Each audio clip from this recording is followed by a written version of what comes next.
It's the man with the pegs.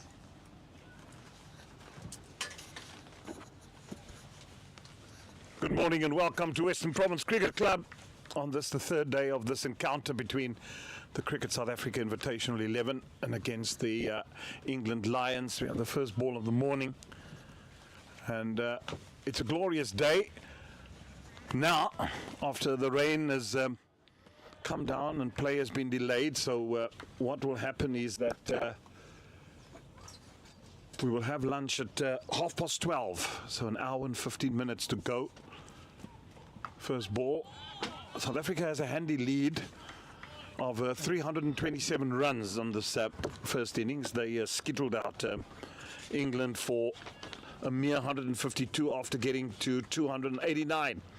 And we saw some good batting from Lesego Senokwani, who got 80 in the first innings, and Jean du Plessis weighing in with 50. But it was really in the wickets column where Randu Swat got 2 for 15 in his 7. And Cody Yusuf bowled extremely well for his 3 for 59. Been expensive in the beginning, but got in, and then Corbin Posh taking 3 for 20. Just have a look at this delivery before I introduce you to my co-commentators. Jordan Herman on 150 not out of 112 balls. Pat Brown, the bowler. This is a young England team, and Andile Mokokhane on 6 not out. A very good morning to you, Mr. James King. Thank you very much, Rainer. Jeremy, it's always great to be with you here, and a beautiful setting here at the Western Province Cricket Club for this encounter between the England Lions and the South African Invitation 11. It has been a good match so far for the South Africans, with getting a good first innings total and then bowling the English out for 150 odd. That's edged. Is that gone, or does it come of there? Yes, he's given him. He's given him. Gone. And the first wicket comes as Mokokhane departs with a total on the 6 of 14 delivery, and Pat Brown doing the necessary. That's exactly what the England Lions wanted early morning, and they've succeeded. 193 now for the loss of 4 wickets. Yeah, and just that, look at it again, just down the leg side, that one, and he tries to flick it down to the fine leg, and he just gets the edge of the bat straight through to Roo and the wicket keeper. Exactly what you said, Jeremy, exactly what they would be looking for first up this morning. Now the 5th wicket down for the South African Invitation 11, and certainly generating a bit of pace. Pat Brown, a player who is 26 years old and plays for Derbyshire, has played a couple of T20s for England, 4 T20 matches for England against New Zealand, and he has also plays for the Northern Superchargers there in the 100. It's quite a good record in terms of his just having only played the 14 first-class matches and 15 wickets, but not at a great average for him, 56.53. But certainly got the wicket they were looking for this morning. Yeah, they certainly have, and incoming batsman Randu Swat back at Northwest after playing a bit for the Dolphins. Remember he toured, played also down at the Paul Rocks in the Mzansi League 2019. And he was then a rookie player, and now quite experienced. Went into the Dolphins and gone all the way to back to the Northwest Dragons. Yeah, he just left that one alone nicely outside the off stump. 26-year-old, you almost feel like he's been around longer than that, though, don't you, Randu Swat? Yeah. 26 years old he is, and played those 2 tests for South Africa against New Zealand earlier this year. In fact, acquitted himself exceptionally well. He's 37 first-class matches, 48 innings, 9 not outs, 1,931 runs with a top score of 124 and a very good average, 49.51 in first-class cricket, 300s and 14 50s, and not a bad strike rate either, 55.2 for his career. Yeah, that's not too bad. That's what he wanted. That's a glorious struck. It was full outside off stump and beautifully driven through the covers for 4. Lovely shot. What a way to start your day. It was full and it got the treatment it deserved. Yeah, lovely shot there. It was wide, and exactly as you said, Rhino, it was outside the off stump, full enough and wide enough for him to be able to drive beautifully through the covers. And really, it's a lovely outfield here at Western Province Cricket Club. Yeah, excellent facilities.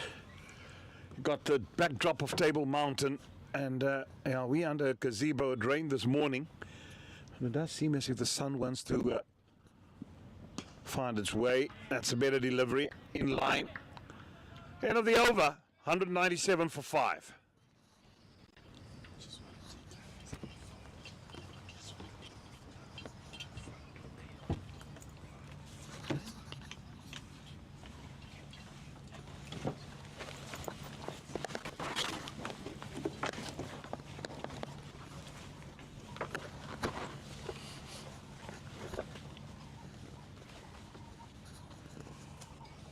The end of an eventful over, which gave us a boundary and a wicket.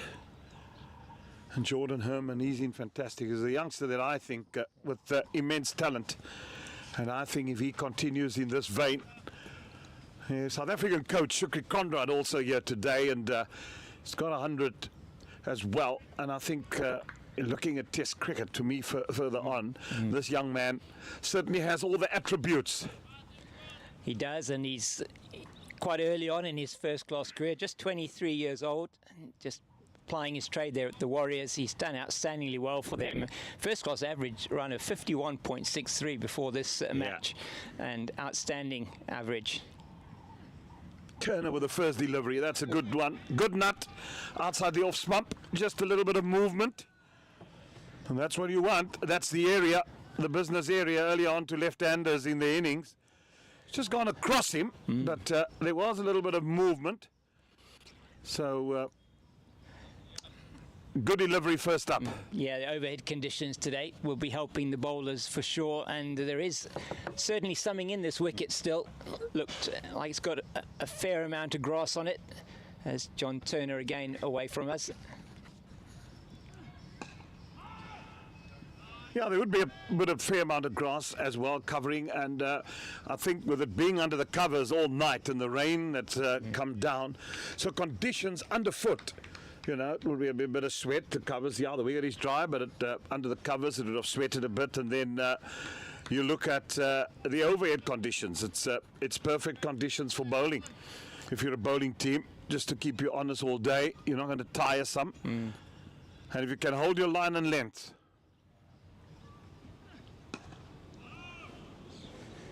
It's John Turner, as born in South Africa, went to Hilton College here in South Africa in KZN, and was contracted for the Paarl Royals in the last SA20 tourney. Only had the one game, but has played not that much first-class cricket so far, but is playing for Hampshire at the moment, and has played a couple of one-day internationals and T20s for England as well.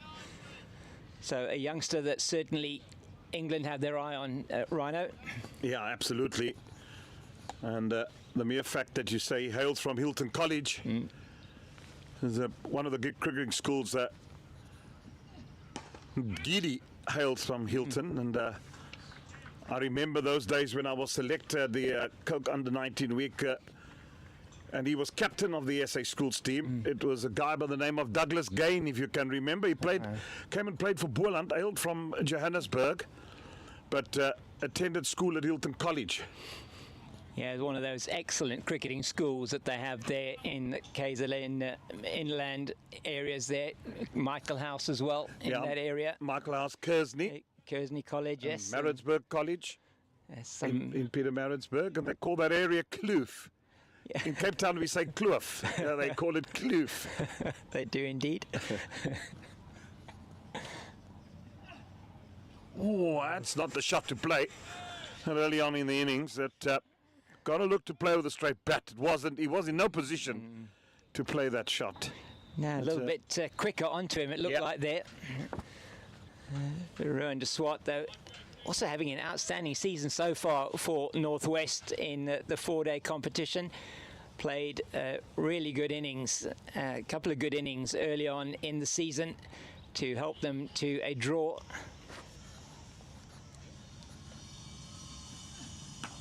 That's short, pulled away. His insurance on the boundary, on the mid-wicket boundary, so it's only a single. Yeah, that's what. I mean, he's probably not known. He didn't get that regular chances, I suppose, with the Dolphins and where he was. And decided to move onto a province where he was going to get playtime, and that's what you want.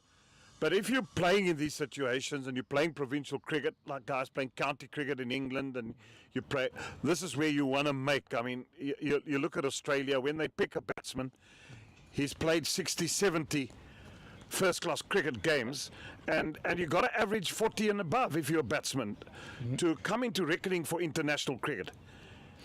It's no use if your provincial cricket isn't good and you're averaging 30, you're not going to make it at the highest level. Oh, good delivery. I would even say, James, to play provincial cricket, try and average 45 to 50. That makes you exceptional. Yeah, and you mentioned that. I mean, there aren't that many players in the South African domestic season and setup that are actually averaging about 45 to 50. And you think of some of the players in the current test teams, and there are some there. I mean, just looking at players that I'm aware of from this region, Kyle Verreynne averaging over 50. First class cricket, David Beddingham also averaging over 50. But you do have other players in the setup that aren't perhaps averaging as much as that. Yeah, that just leaves a message. If he's averaging over 15 first-class cricket, that just shows that the opportunities for selection and higher honours makes it special person. And I mean, a guy like Jordan Herman getting an opportunity, taking his chances, that's important. If you want to make it to the highest level, make sure you always catch the eye of the selectors. Yeah, and certainly this innings here of his 116 off 116 balls. I mean, striking it at 100. I mean, it's quite incredible in a situation where a lot of batters here on this pitch have, and the field have battled over the last couple of days in this match. Ooh. I just seem to spit from a length, Brown, and that's what you want. You want to trouble the batsman. Make sure that you get the ball in that corridor of uncertainty. Yeah, that was another good delivery, and he certainly seems to have a good amount of pace here, Pat Brown. And say he's Pat Brown, 26 years old, and he was with Worcestershire, now with Derbyshire, and also having played 4 T20 internationals for England against New Zealand. Ball him through the gate, through the defensive, middle stump. And what a delivery. That's been good bowling. He's troubled the batsman. And second wicket now for Pat Brown. He gets 3 for 25, 199 for 5. And South Africa, if I beg your pardon, for 6. South Africa loses their 6th wicket. The SWAT gone. Yeah, excellent delivery there from Pat Brown. He was certainly troubling Rowan de Swart, and this one just goes straight through him.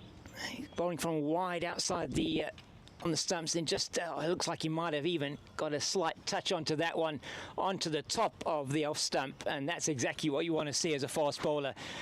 Clipping that top of off stump. It was excellent delivery from Pat Brown, and that's his 4th wicket now in the innings. Well, I must admit, I think de Swart's feet were a little bit lazy. He didn't get to the pitch of the delivery. He really left that gap between bat and pad. And the foot movement was not a normal stride forward, because had he got forward, had it covered, he would have done that. But unfortunately, it was a good nut. Yeah, and that's not been a great outing with the bat in this particular match for Rowan de Swart. Just 2 in the first innings, and now bowled neck and crop there for 5 in the second innings. And the new batter coming to the crease for South Africa. And it's going to be Corbin Bosch. Corbin Bosch, also a very experienced player. He's 34 first-class games now with the Titans, 30 years old, 50 innings, 18 not-outs, 1,295 runs with the highest score of 69. And he has got a first-class average of 40.46. So for a number 8, that's a pretty good average. A lot of not-outs there in his innings so far. Yeah, I think he's picked for his bowling. I mean, his dad was a fantastic fast bowler for Northerns the years gone by, Tertius Bosch. And Corbin, he's handy with a bat in hand. And also bowled well in this game. Got 3 for 20, but he's no slouch with the bat. It's a good average to have at number 8, James, what you've just given us there. Very good average indeed for Herman. And he scored 10 first-class half centuries and a strike rate of 62.74. So we do know him as being a batter who likes to get on with things. And let's see in this innings whether he will be doing that as well. It's conditions here very good this morning for the fast bowlers. Some overhead conditions, and the pitch would have sweated a little bit under those covers. Well, I think what England would want to do this morning is to say, if we can wrap up this innings, well, the lead is what at the moment, 330, I suppose, 330 odd. Try and nip South Africa out, and then have a much better batting performance from England in the second innings, and that's what we'd like to see. But this has really been good stuff this morning from Pat Brown. He's bowled admirably, and his line and length has been impeccable. Yeah, and he's got the reward there with the 2 wickets this morning as they started on 193 for the loss of 4, and immediately getting the wicket of Andile Mokhakani in his first over, and 193 for 5, now 199 for 6, 200 for 6 now, with that 200 coming up in the previous over with Corbin Bosch's first run.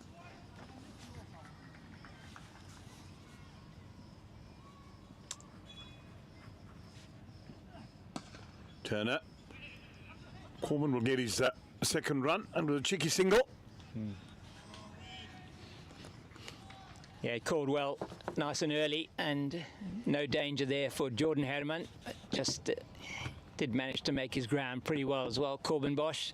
And it's a very young England Lions team that we've got here, Rhino. They've a lot of players in their very early 20s, a couple of 16-year-olds and 18-year-old here. So Farhan Ahmed, who's the brother of Rayan Ahmed, who's played Test cricket for England, young 16-year-old spinner. Oh my goodness me, that's a glorious stroke. It was 4, and he pounced onto that, and it hit it between extra cover and mid-off. Nice stride forward, and that just shows you the form Jordan Hendricks. It's worthwhile to look at again. Look, still the head, arms flowing through the ball, and top shot. Yeah, glorious cover drive from Jordan Herman, and he has been in good form. I mean, when he gets going, he really is a joy to watch. And yeah, now on to 120 with that boundary, and he did very well as well in the match against the World Sports Betting Western Province when the Warriors were down here in that second innings, getting an excellent 98 to try and save the match for his team. But he has been in good form with the bat in the 4-day competition. Yeah, good to see. Good to see when players can step up, take it to the next level. As you said, this is a young England team. It just shows their development program that they have the depth. And the strength of any country in world cricket is to have depth. And it doesn't matter what anybody says to me. That's no ball. You got to play at this level. You got to make runs if you want to play in the T20 competition. You don't start playing cricket and T20 is your mojo, and that's my problem with schools cricket at the moment, is that they don't play whole day cricket. Cricket's a game of patience. You know, you got to have patience to play it, and it takes you time to learn and acquire skills. And I like the look of this youngster, Jordan Herman. Yeah. Really impressive.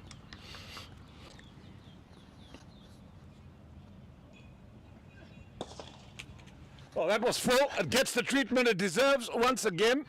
4 more. Another glorious shot through the covers from Jordan Herman. And you're talking about that, just the development. And this is where you learn to play your game, playing 4-day cricket. I mean, he does play for the Sunrisers Eastern Cape in the SA20. Does play well in the shorter format of the game as well. But this is where you build your technique. This is where you get to play the game and get to learn your trade in the best possible way. Yeah, you don't get picked for South Africa with a strike rate of 150. That's in the air. There's a man. He's not going to get there. Safe shot. It nearly carried. So you get picked because you've played 70 first-class games. That's what they do in Australia. Yep. Sheffield Shield. Played 70. You look at guys like Hussey and these guys. They got picked at 26. You've got to be exceptional to be picked at the age of 19 or 18 to play for your country. So, you know, and cricket, as I said, it's a game of, you only ride at 27, 28 to be really world-class as a batsman, I'm talking. Fast bowlers probably a year or two sooner, 22, 23. And they'll be peaking at 25. And then when you really have a good spinner, that's after 30, they mature in their 30s, and they can play late in the 30s because it's taxing on the body, being a bowler.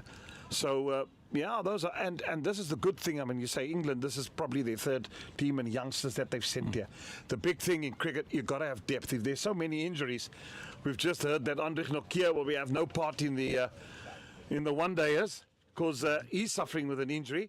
And the problem is that South Africa's fast bowlers at the moment, you've got Gerald Coetzee, Lungi Ngidi, and a couple of them are injured. Yeah. So, and it's an important series against Pakistan. So, young bowlers prove themselves, batsmen prove themselves. The coach of South Africa is sitting here watching. Who knows?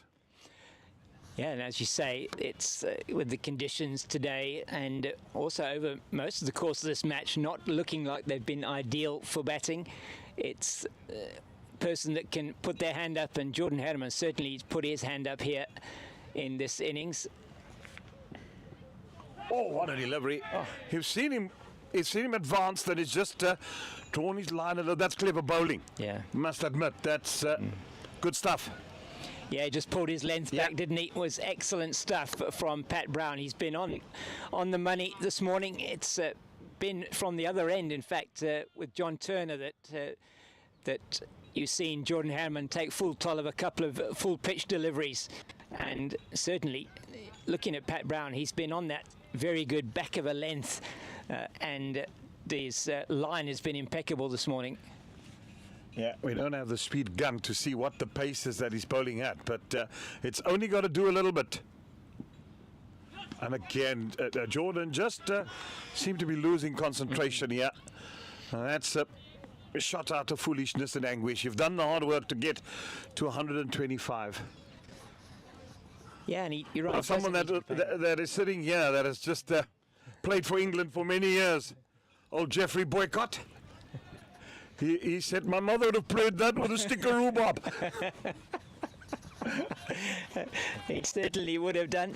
Absolute privilege to meet Jeffrey Boycott and his lovely wife Rachel this morning. Yeah.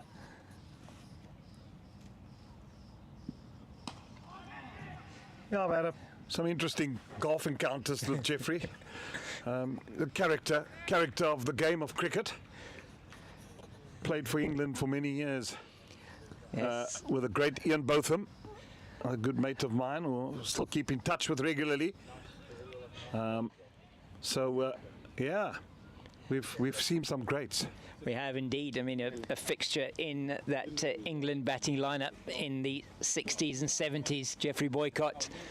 And Dennis Amos and yes. Those guys who were at Warwickshire for many years. Yeah. Was CEO there. Yeah. And our coach at Avondale, when I played at Avondale, Ashley Giles, Bob Homer, he was our coach before he went on, played for Kent. Born in India, played for Kent, and then played for England, 19 Test. Robert Andrew Homer. What an incredible man he was. Incredible cricket brain. Yeah. That's a good shot. It is, yeah. Turn for the second.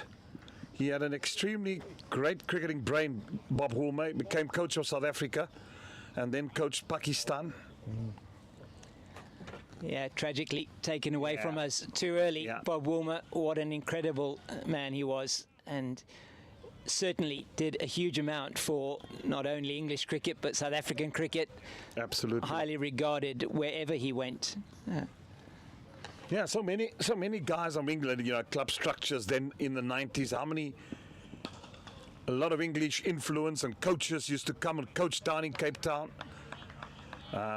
Lots of them. Homer was but one of the few, and we had Kevin Lyons. You had a lot of Neil Burns, and a lot of, and some of them were characters. We had about 4 to 5 English guys that played at Avondale. Chris Cowdrey, yeah. Keith Piper was wicketkeeper for Warwickshire. Ashley Giles played, and then Alan Eagleston, who passed away as well. He was quick. Paul Jarvis, who went on to play for him. They all played at our club, played with them and against them. Oh, that's a good shot. Just punched away on the offside. That will go for 4. Yeah, if he can be angry with himself there, Pat Brown. Just erring in length there. Yeah, one of the first times that we've seen him really be short and wide and give something for the batter, and by no means was that too wide. And Corbin Bosch played that really well. The man who knows how to handle the willow, Corbin Bosch, saying just as a low order batter really can come in and take the game away from you quite quickly with his strike rate, even in the 4-day game. Yeah, he's a strong fellow, isn't he? He's indeed strong young man, 30 years of age. He's the veteran of this team. Robert Peterson, coach of the Warriors, popping in here with young Harper. Morning. And we should get him on air. We've asked Shukri, and we'll get him on air later on. Yeah, I think that would be a very good idea. Always wonderful to see Robbie P. He was to sleep, then get me on air. Well, I mean, I'm sure he's happy seeing the way Jordan's performed. He's really batted admirably. He has indeed, and you do sense, Ryan, as you were saying earlier, that surely it must just be a matter of time before he's going to be elevated into that national setup.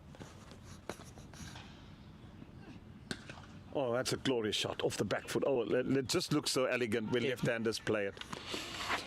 Yeah, he gets through just for the single on that occasion. It has been a really good innings from him, considering he's got more than half the score of his team, and he really has done so well in his career so far, say both at first-class level and in the shorter format of the game.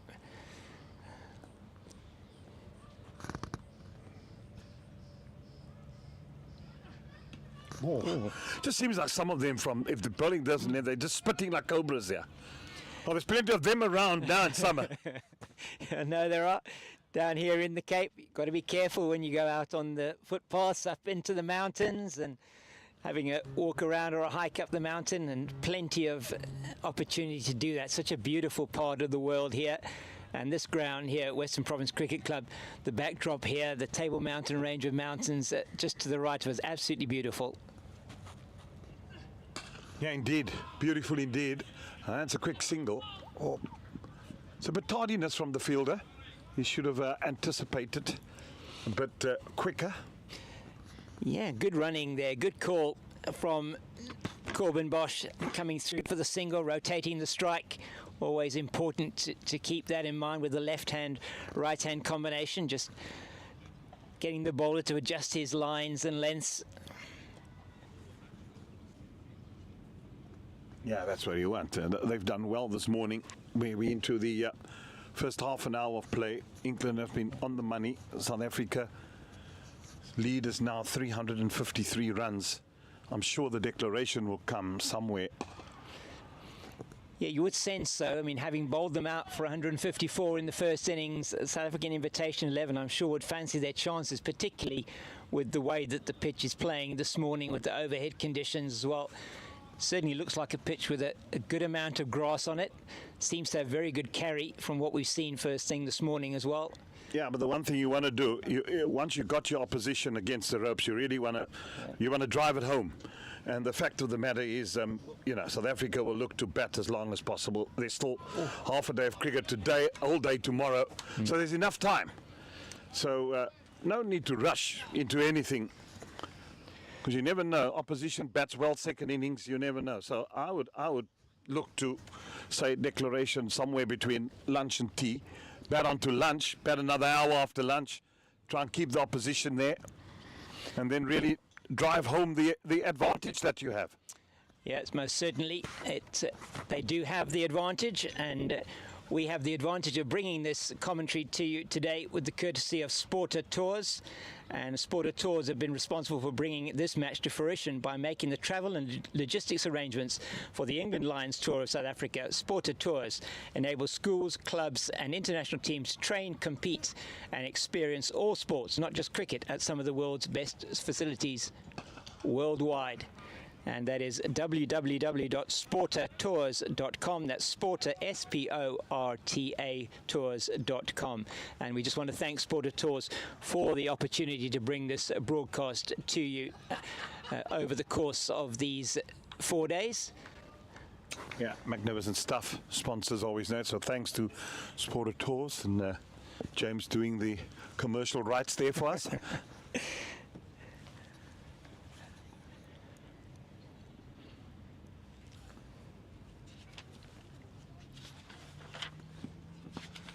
Nicely played.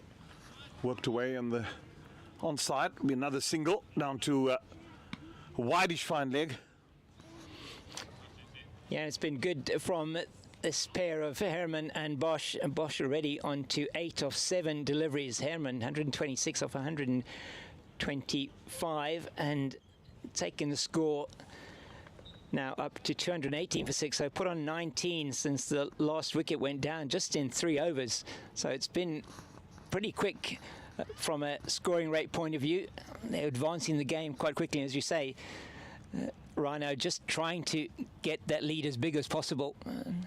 Keep the Englishmen out in the field as long as they can.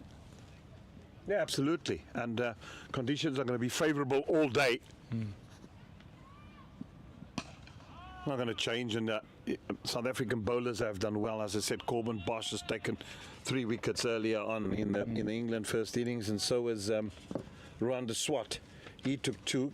Cody Youssef, he's been magnificent with ball in hand. So South African speedsters will be giving everything at them. And the game of cricket, don't allow your opposition any amount of sniff. Once you have them on the back foot, keep them there and nail them down. Yeah, exactly as spoken like a true cricketing legend. Merciless punishment. It's exactly what it is. I do remember being on air with at Newlands a few seasons ago, and it was Western Province at that stage that were piling on the runs, and Omar Henry was in the house, and he came and had a chat with us, and he said, when you get them there, these are the days you grind them into the dirt, because sometime, Sunday, soon, it's going to happen to you. And you have to remember that. You don't give them an inch. Yeah. Yeah, as they say in the West Indies, a good morning, son. Bat on. Bat on, man. Dear.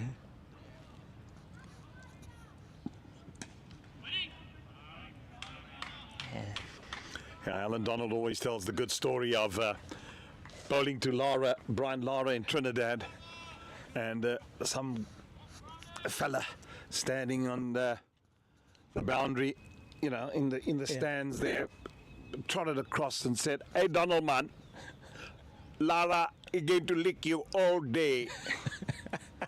And every time Donald ran into bowl to Brian Charles Lara, said, "Lick him, man, lick him." And bang, he hit it through the covers for 4, and he said to Alan, told you, man, Lara lick you all day. Isn't that lovely? They love their cricket there in the West Indies. What an incredible place to go and play cricket, and just wholeheartedly. And you had those supporters are just incredible and wonderful to hear those stories of what happens inside a cricket field. It is really amazing. Yeah, and what wonderful people they are. West Indian, they're jovial, they're loud, they're just so gregarious. Yeah. And wonderful people to actually engage with. Yeah, been fortunate. And I always say, best mates in the world I've met through cricket and cricketing people. Part of the crowd that's coming here. Good to see a little support. It's such a beautiful venue here at Western Province Cricket Club. The clubhouse off to our left-hand side. Turner's away from us now. Yeah, it's a good place, good spot to play club cricket. Years ago, when Newlands was revamped, they came here, got the property, and they've got lovely facilities. Tennis, paddle, hockey, swimming, squash, you name it. It's all here.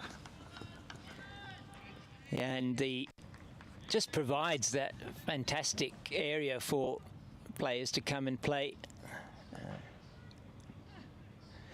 And a lot of coaching that happens here. Gary Kirsten based here as well, I believe. He was at Claremont for a long time. Played at Claremont, coached there. Gary Kirsten, Constantia. And that's also a beautiful ground. I mean, so many wonderful cricket grounds and facilities around the province here, around Cape Town. School fields as well. Jeremy, fantastic. Yeah, it is fantastic. Not only are we spoiled for beauty as well, spoiled for good culture. And some legends of the game has come from these parts of the world. South Africa's greatest cricketer hails from here, Jock Henry Cullis. Yeah, indeed, and the oval there at Wynberg Boys High, named after him, and rightly so. A man who, I would agree with you, certainly has graced our cricket fields for so long. Yeah, and quite a few from Wynberg, Calvarena. They'll be proud of that protege. Yeah, and a few youngsters coming through as well from Wynberg. You know, at the moment, both Juan James, who's now with the Western Province team, contracted there to the Western Province team, South African under-19 captain for the World Cup earlier this year. His brother Paul James also now playing, will be playing the Coke Week for Western Province at under-19.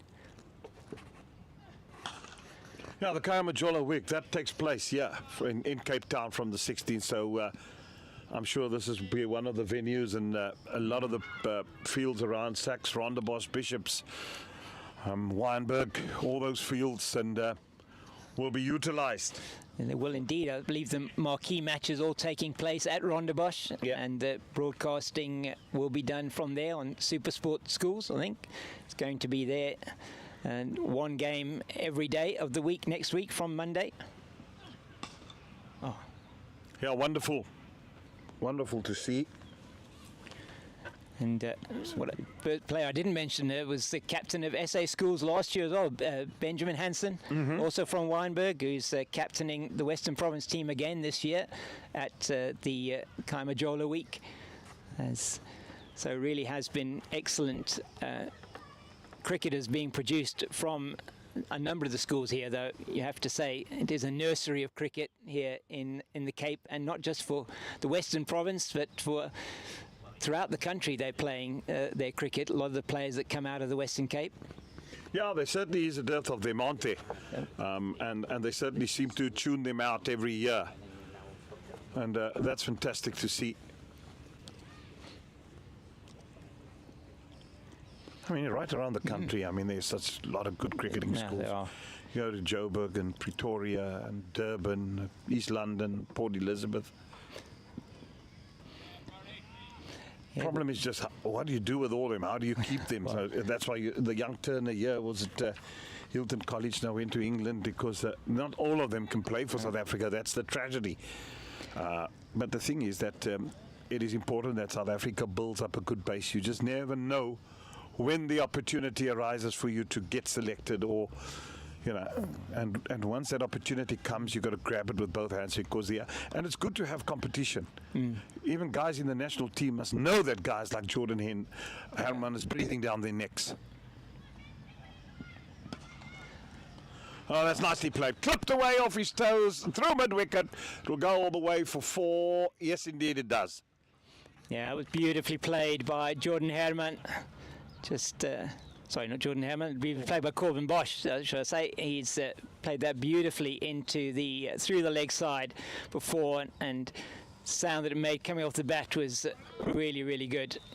And looks like he's in good form with the bat at the moment. I've probably just done him a disservice now, but that takes the score to 227 for the loss of 6. And certainly these two have been batting well together already.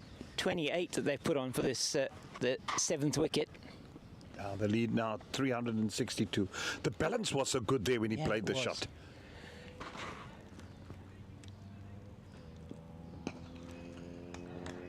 Yeah, he's looking good in defence as well. But as you said, he certainly, balance was good, didn't he? So often you can fall over when you're playing that shot or trying to play that shot down through the leg side. But just kept his balance beautifully, head over the ball and played it through the leg side. And there's nobody square of the wicket. Got a fielder down here at long leg. That's John Turner. And yeah, just 2 slips and a gully, a point. Mid-off, mid-on, mid-wicket, a man at shortish backward square. And there's a lot of these Egyptian geese that's around here, so there's quite, I mean, there's 2, 4, 6, 8. Yeah. Are they hardy dars? They're hardy dars, yeah. Well, hardy dars, Egyptian geese, sometimes they can be a bit of a... Yeah, they certainly, if the ball were to come and collect one of them, they probably would stop it. They are a very large bird, and they've been grazing here for a couple of days already. I think they're making the saying the early bird catches the worm come true there. They certainly dig deep into the ground, aerate the soil. Yeah, the one thing that's lovely for them, food would be plenty, because of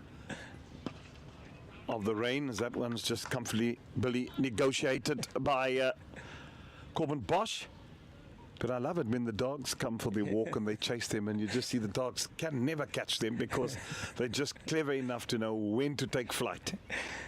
Yeah, no, absolutely right. They are certainly quite sharp in terms of understanding when they're potentially going to get a bit of attention from the canines, and but they're all down here at a very fine leg at the moment.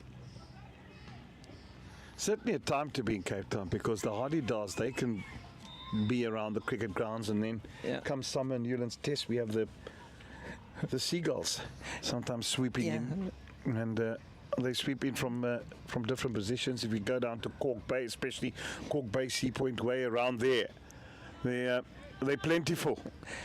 Yeah, there's. So I was driving down along the coast or on Baden Power Drive the other day. It was yesterday, and it was just a massive amount of seagulls there close to the sea. That one just clipped in time. There's oohs and ahs because they know that was close. Had he missed that, would have crashed into the stumps. 227 for 6. Yeah, it's been a good partnership so far from these two, and I think we might be seeing a change of bowling. No, actually it isn't. I think it's still going to be Turner from the commentary box end. In fact, it is a change of bowling. It's going to be Casey Aldridge who's going to be coming on to bowl from this we call it the commentary end of the ground, and Casey Aldridge is 23 years old, plays for Somerset. He's started his first class career in 2021, and he has played 28 first-class matches. He's conceded 2,481 runs, bowling 64 wickets. He's taken with a best of 6 for 110 at an average of 38.76, 3 5-wicket hauls and no 10-wicket haul. Strike rate 55.64. So the young man from Somerset, and he'll be going away from us now. Somerset. It's not Aldrich. Oh, geez. So I got that wrong. That's Henry Crocombe. This isn't Casey Aldridge. So Crocombe, who bowled in the first, in fact bowled in the first innings, is back in again. So they are rotating the bowlers. I thought maybe Aldrich was going to have a go. Crocombe plays for Sussex, 23 years old, a debut in 2020. And he's taken 69 wickets, an average of 40.26 with a best of 4 for 22. So still a youngster here, one of the older ones in the squad actually. Oh, that's short and gets the punishment it deserves. You can't go that length on this wicket to a man on 127.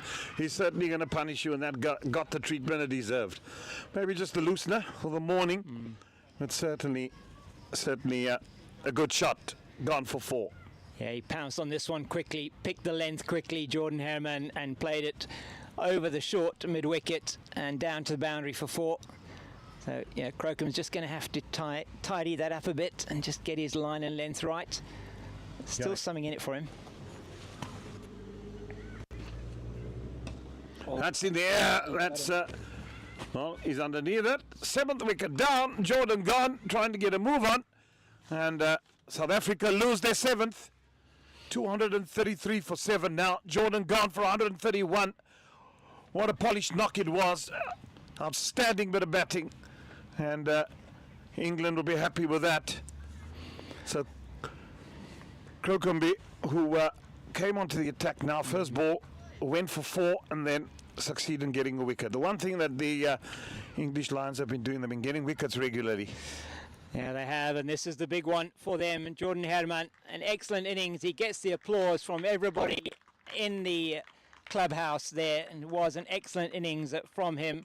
131 off 134 deliveries, and the change of bowling does the trick for the England Lions, and Henry Crocombe getting that wicket, and Newman coming out now to the crease, and looks like it's Skulk Engelbrecht that's coming out to the crease, getting his first chance to have a bit of a bat in this match. He didn't bat in the first innings, so giving him a chance, rotating the squad so that everybody can have a chance to both bat and bowl in this match.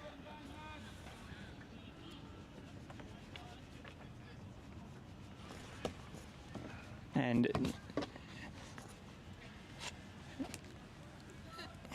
just to remind you of another one of our sponsors here for this broadcast, Sisonke Tourism and Events. At Sisonke Tourism and Events Services, we bring expertise to the realm of sports tourism and events. From hosting international tournaments to managing team logistics, we excel in delivering seamless, high-impact sporting experiences.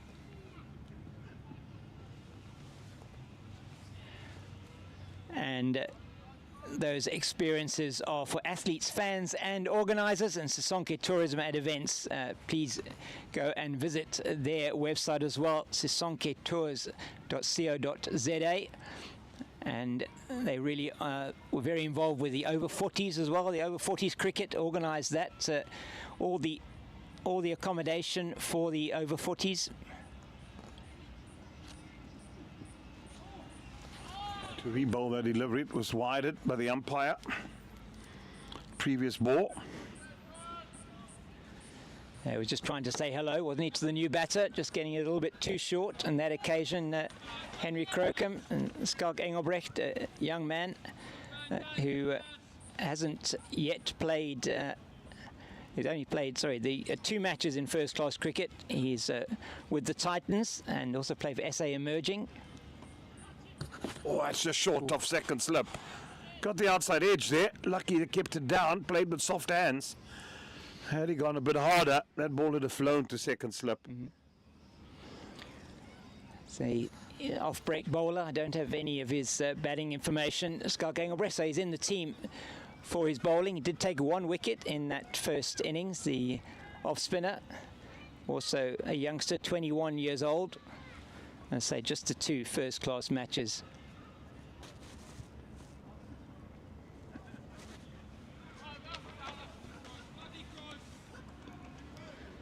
So the end of the over, 234 now for the loss of 7.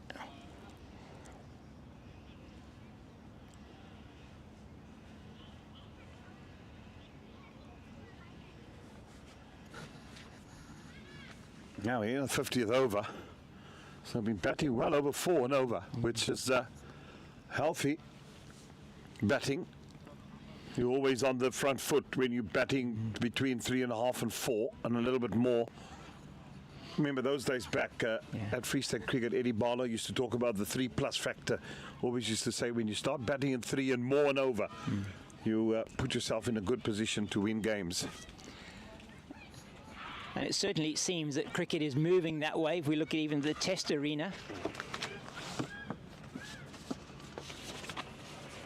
Well, it's been brilliant to see, the South African test against Sri Lanka, how good that was. Went for 5 days.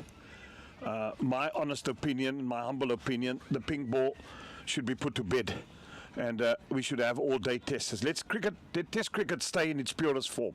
I mean, this rubbish of having a day and a half test in Adelaide, we all know the balls, that they haven't found the ball successfully not going to swing and movement as much as, it's good excitement, but I'd prefer Test cricket to stay in its purest form and put the pink ball to rest, because you're not going to find the happy medium at the current moment unless some magician can come up from somewhere. But also in Christchurch you had packed houses. Yeah. A disappointing part of what happened over the weekend is the crowds at St George's Park. I think it's an absolute shame that people didn't come, because it was riveting, good Test cricket, and South Africa played admirably. It was a really good, hard Test cricket. It's on the pads again of Corbin Bosch, and he plays that one through into the mid-wicket region, and it's fielding done there, I think was by Crocombe, and they go through for 2. Good running there from these two. Corbin Bosch moves on to 19 with that 2, and he certainly has looked good at the crease as well. You're just talking about how they've kept that run rate going along. It was, a run of ball, 131 from Jordan Herman was excellent.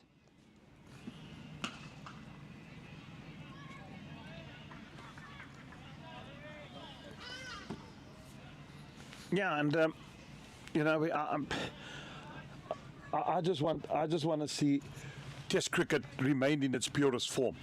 And I still need to be convinced that the pink ball is the answer to day-night cricket. You can't have 40,000 people at a cricket ground and only last 2.5 days. I mean, that's just absolute bull dust. As far as I'm concerned, day cricket games, and unless I said a magician comes and produces a ball, then we had good crowds in Christchurch as well. The England series there, very, very, very interesting. But to me, what is a worrying aspect is that the crowds at St George's Park was terrible. And the Saturday the Storm was played in the same city. There was 30,000 people at the... So somewhere along the line, things need to be done if we really, because Test cricket is our purest form. Yeah, and you want people to be coming to watch the purest form of cricket, get that understanding, and really be able to enjoy that the cricket and understand how the game is played, because this is how the game is played. Test cricket is the ultimate form of cricket. Oh, it's just beaten him there outside off stump. And trying to be fortuitous there with the drive. Yeah, it looked like it was pretty close to that outside edge, just driving at that one loosely, and in fact it was a no ball as well, so it wouldn't have counted had that been nicked through to James Rue, the wicket keeper, but it would not have counted in that instance. So those 2 slips and a gully still waiting for the edge this morning. It was Rue who's taken, I think, all 2 catches to have gone down to have been taken this morning. Oof. That's nicely played. And also given the fact, James, that Pakistan are here in South Africa, they're an exciting cricket team. South Africa, if they win one more test match and do well in the series, they go and play in the Championships final. That will be at Lord's in June next year. That will be absolutely brilliant. And as I say, seeing Shukri Conrad here this morning and just chatting to him, what an incredible job he has done with the South African Test team over the period of his tenure so far, just over a year, I think it is, a year and a half maybe, that he's been in charge of the Test team. And certainly the results are coming. You can see there with the batting, without centuries for a long time there, and now a lot of those players getting their first or even increasing or getting more than 1 Test century. Tristan Stubbs, for example, getting 2 Test hundreds already. His conversion rate is absolutely outstanding. Nicely played. Full blade. Defensive. A good solid defensive shot from Engelbrecht. And this is what you want to see, the game. Red ball, day cricket. So good for the game. These youngsters playing, and they imagining that their call up to England or to South Africa could be accelerated if they perform well. And just to say it, I mean, Pakistan, I mean, it's going to be, I'm looking forward to both test matches now, and I'm sure Centurion will have good crowds in, Newlands will have good crowds in come the test matches, and that's what you want to see. You want to get the people back at the grounds, and yeah, certainly nothing quite like a New Year's test match first day at Newlands. Absolutely. It's like going to Lords and watching a first test there. I mean, I've been the opportunity to go on to Lords 4 or 5 times. And just to walk through those grey gates on the first morning of a test match, my goodness. And I have been a few around the world. We had a debate the other day, and I just said, as far as I'm concerned, right up there, number 1, Lord's Cricket Ground, in terms of going to watch an opening day of a test match. Just the pizzazz, the greatness of wow. Of walking through those grey gates in the morning. Another single. Yeah, it's Engelbrecht. Is that Bosch that's come through? That's Bosch coming through for the single. So Engelbrecht yet to get off the mark. Corbin Bosch again coming through for a very good quick single. And you talk about that, Rhino. It's really like an occasion, isn't it? It's an event. Going to the first day of a test match at a ground like Lords, or even here at Newlands, it's something. It's an event. It's something special. Yeah, no, it is something special.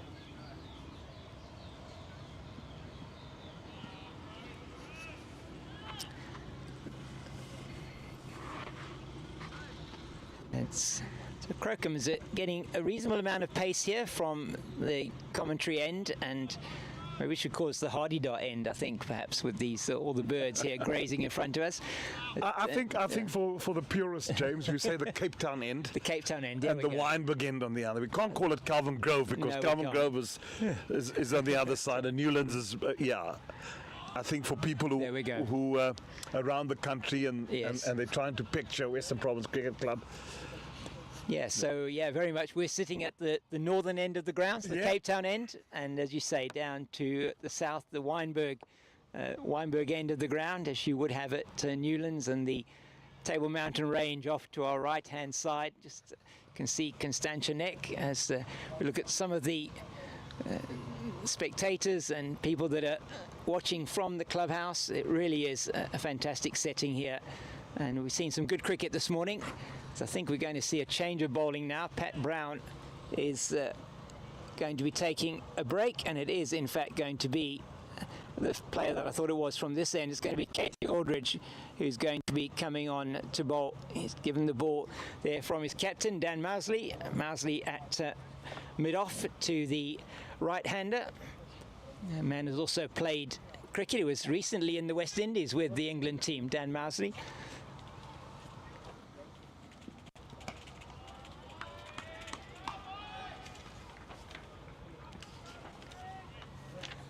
And as I was saying earlier, Aldrich from Somerset debuted in 2021, another 23-year-old. So, and in this England Lions setup, he's one of the older players in the team, and is nobody older actually than 23 in this team. So that we have touring. Oh, it's the big flash down to the point boundary. There is security. It'll just be a single as Herman does the fielding. The young spinner that you spoke about earlier.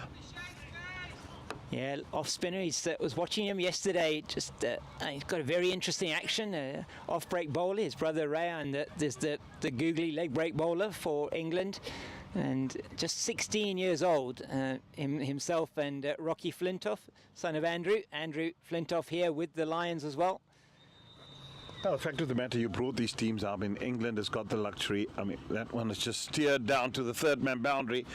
It's the young Ahmed is after it, but he's not going to cut it off. It was good, well controlled from Engelbrecht, and he opens his account with that boundary down to third man. Yeah. We just heard some of the arguments this morning that these teams should be playing more games around Cape Town, seeing that they've come here. Should have played maybe club sides, Western Province Cricket Club, Claremont, Avondale, Victoria, Wynberg. You know, there's so many clubs around where they could have, because it's all in the development phase. And it's so good sometimes for clubs. You know, you want to lift the revenue, and clubs do have a bit of facilities where you can buy a brewery roll or a bit of a libation. And then it brings money into the coffers, and it brings juniors, and that's the culture that you develop in the game in terms of people. Leaders now 379, plenty in my book. Yeah, it's a big lead, particularly on this surface. We've seen it's playing well for the bowlers this morning. And well left there by Skalk Engelbrecht, a youngster from upcountry.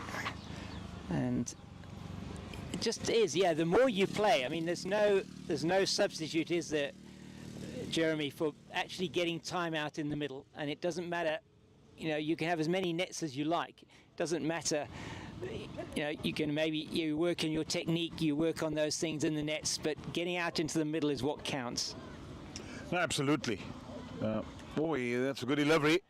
Bit of movement, bit of bounce, and just got him drawing the batsman forward. Nothing substitutes middle practice or playing in the middle.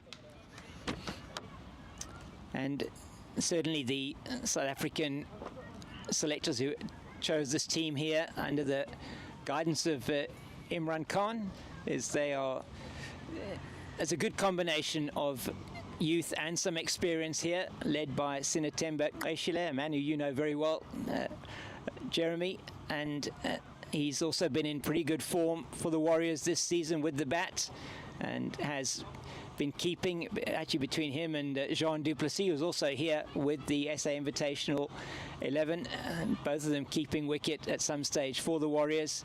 And so the Warriors got some really good youngsters that they have there under the guidance of Robin Peterson. Yeah, a few of those youngsters, I've been fortunate to manage them to India on A tour for South Africa. Peel there for LBW, umpires unmoved. And Sinatemba Qeshile, definitely one of them, who went on the second tour. So Luthu Sapamla.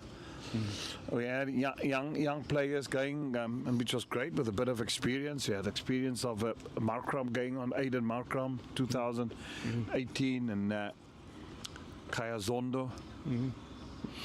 Vernon Philander, when he came back from injury, also came on the second tour to get into a 4-day game and just to get a bit of bowling under his belt. Oh, that's a glorious stroke. Caressed with ease. Lovely stuff. Yeah, he played that beautifully, didn't he? Corbin Bosch again, and he moves on to 26 with that shot, and really played it very, very nicely down the ground. It's retrieved here by the captain, Mousley. And just too full on that occasion was Crocombe, and he made him pay. Yeah, so it's good to see when these players do make the step up and they get selected. That's why you're there. You sometimes live the pain with them, although you're not physically on the field, but you sit there as a manager or coach, and you really want guys to do well. Yeah. And I think that is the importance, because when they do well, the country will do well. Yeah, so I think sometimes it's more difficult for the player, for the staff sitting on the side, the coaching staff, the management sitting on the side. You're always watching and hoping for your players to come through. Absolutely. It's probably the most difficult thing, to sit on the side and watch. Yeah. And when they're not doing well, you just got to be that father figure with the shoulder that they can come and cry on. Because when you're far away from home and the tours are long and everybody else around you are not making runs, that's where the character of the team comes through, that they can actually rally around you and make you feel, don't worry, irrespective, because this game is of such a nature that things will go well for you for a while, but you're going to have your bad day, and then your mate's going to do well. And when you rally around each other and give each other that support, That's the making of a proper team and of proper people. So cricket is not just a game that develops your skills and your talents and all that you have. It really forms you as a human being as well.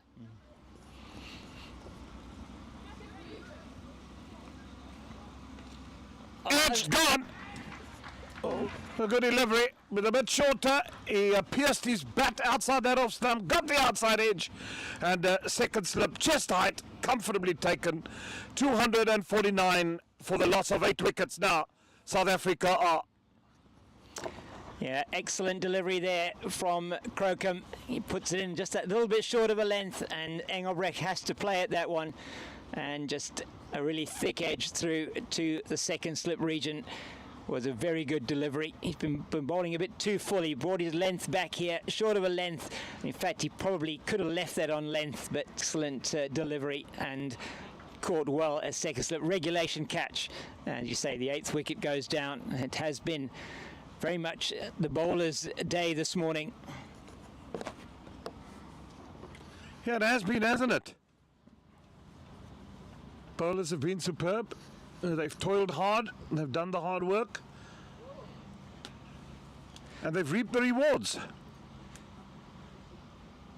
And as you say, we're not really expecting necessarily that the wicket will get any easier to play on as the day goes on. The overhead conditions are still a little bit cloudy, and so this England Lions bowlers will want to try and finish this off as soon as they can now. It was the end of the over from Crocombe, so he's going to be bowling to Corbin Bosch as Tsepo Ndwandwe joins him out in the middle.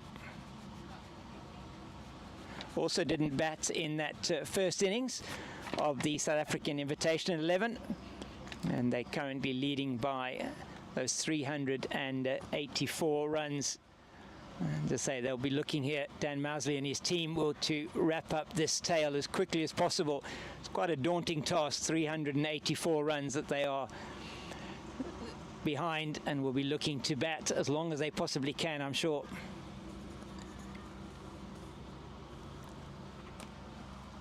Yeah, that will be the aim. Try and keep these English. The weather's been kind to them this morning. I must say it's a perfect day for fielding. Driven. No run. Yes, so he didn't take the run there. I think trying to probably protect Ndwandwe at the other end, and it was so a couple of changes in this lower order for the South African Invitational 11 with Engelbrecht and Ndwandwe. Beg your pardon, James. I'm not so sure whether I'm a lover of this tactic. That ball was hit almost to a deep mid-off. Yeah. Should have been a single. If Ndwandwe was sent into bat, he's got to do his job on the other end. This of protecting players is a loader, and now Corbin Smith tries to play some sort of reverse sweep to a quick bowler and got thumped on the pads. It could so easily have gone onto his stumps and he'd be out. He could have been on the other end. Another single to his name. Yeah, and you're not going to learn if you don't face the bowling, are you? That's absolutely, and a lead of 300 and plenty. I mean, goodness me. And he just has a huge swing at that one. He's got hold of that, and it's gone, the kitchen sink. It's gone for maximum. Out of here, thanks for coming.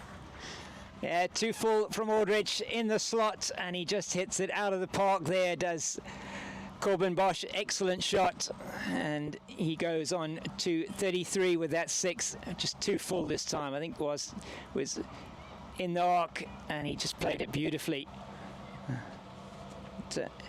It's not like Tsepo Ndwandwe hasn't got a lot of experience.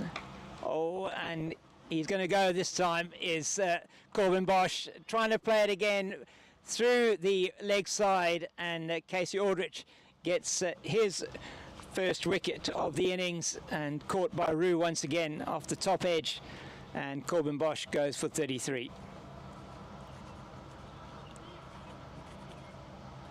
He's probably been given license, go for it, just on the stroke of lunchtime. But I think what happens now, with 9 wickets down, you can ask for the extra half an hour, isn't it? Yeah, they will, certainly. We were going to be taking lunch at 12:30, and I'm sure they will probably delay the lunch now if they are 9 wickets down. Just see what is decided if they do get this last wicket, as it looks like it is going to be Hlatuka. It's coming out into the middle to join Tsepo and Ndwandwe.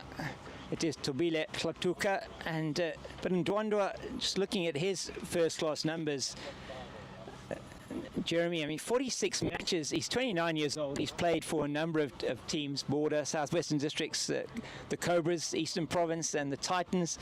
46 matches, 54 innings, 14 not outs. He's only scored 231 runs with a high score of 23.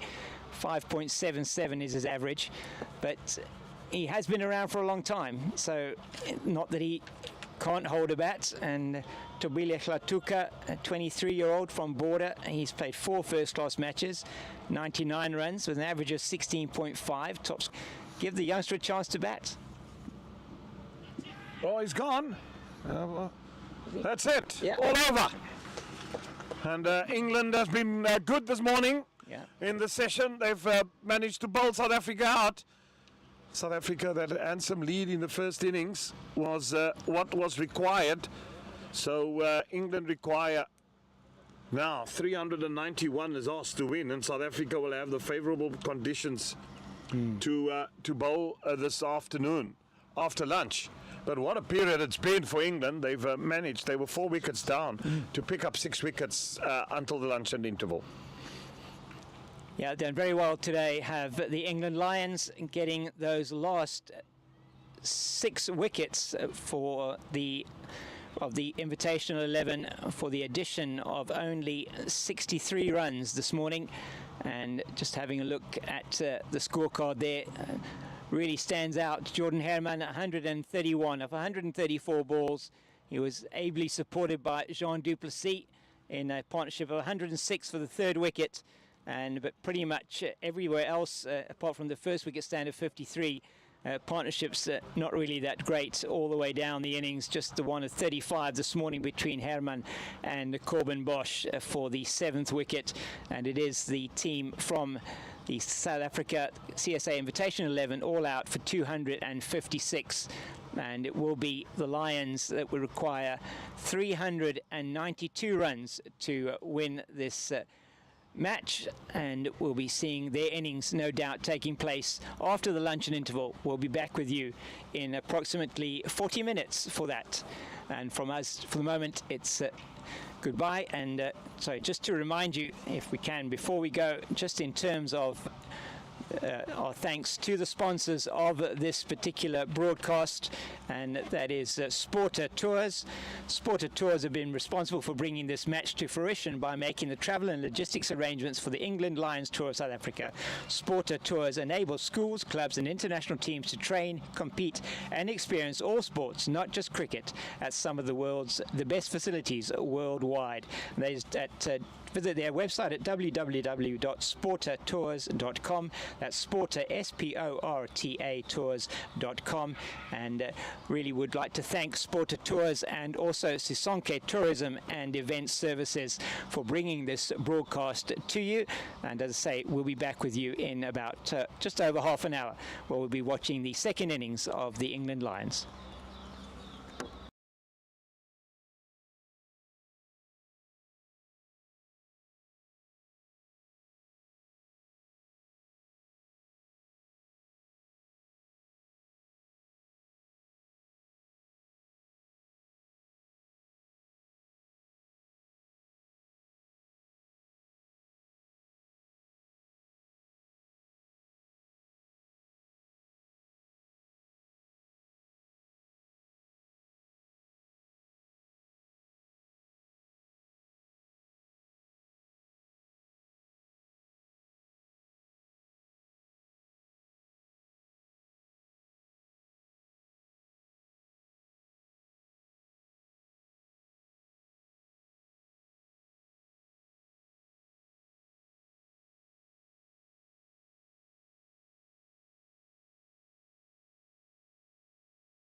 that. It's not easy because left-handed batsman, and you normally are step to go to your left as a keeper.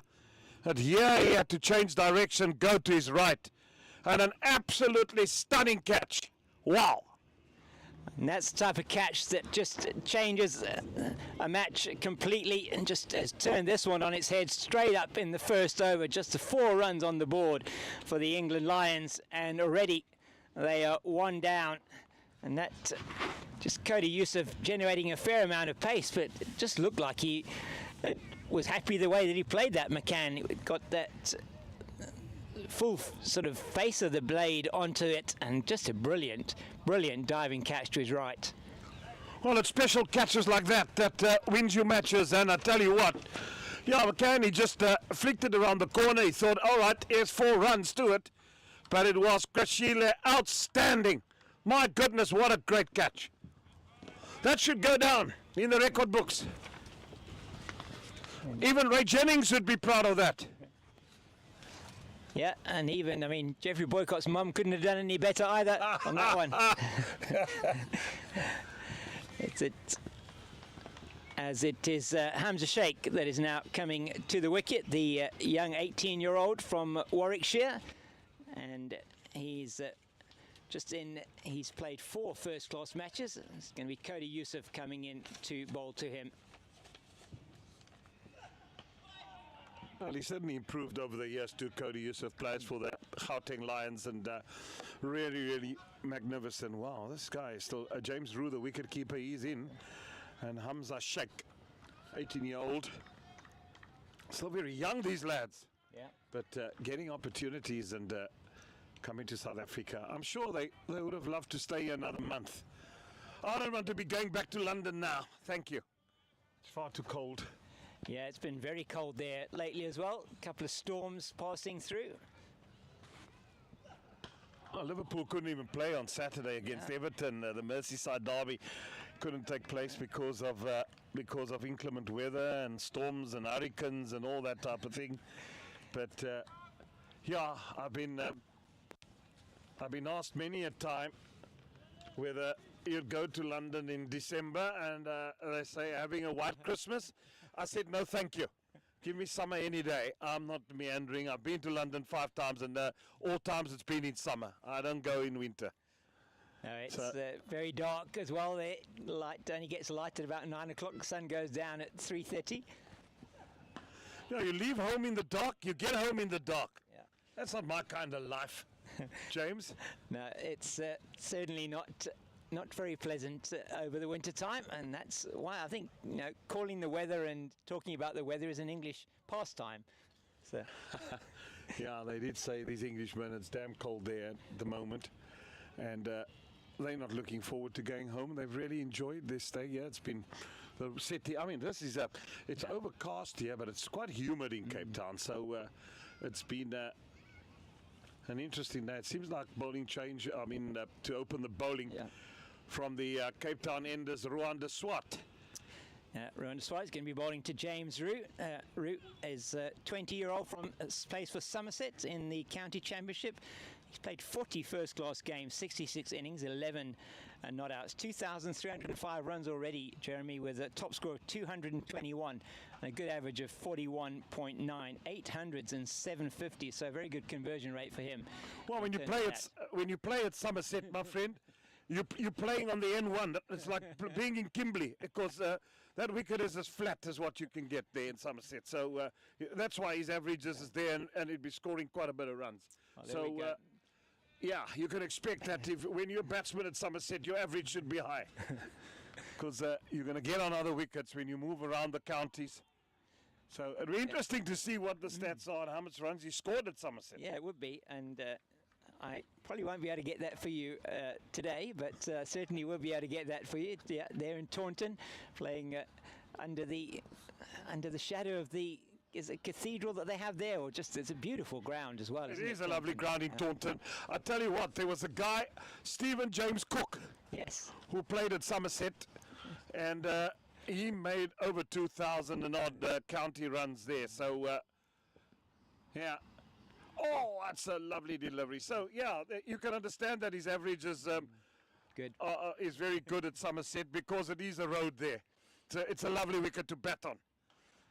Yeah, and certainly is, with just being 20 years old and already having 40 first-class matches under his belt. Excellent for the young man.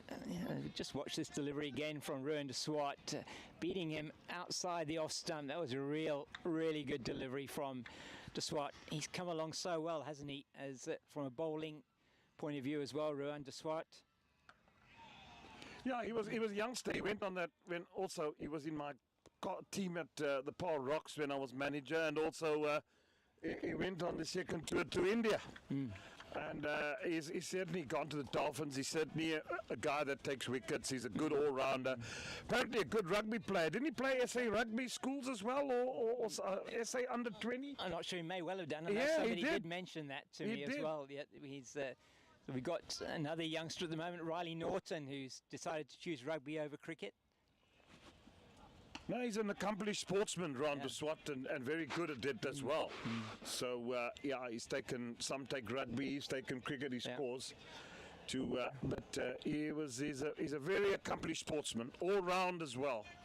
And performed admirably in those 2 test matches against New Zealand, and got a 5 in one of the innings there, when South Africa and coach Shukri Conrad took that team over there earlier on in the year. It was a good opportunity for him. Still 26 years old, young. Yeah, just imagine South Africa had gone there with a full-strength team, or just postponed the tour to a later stadium. New Zealand didn't want to do it, and they, unfortunately with them, they're getting pummeled by England.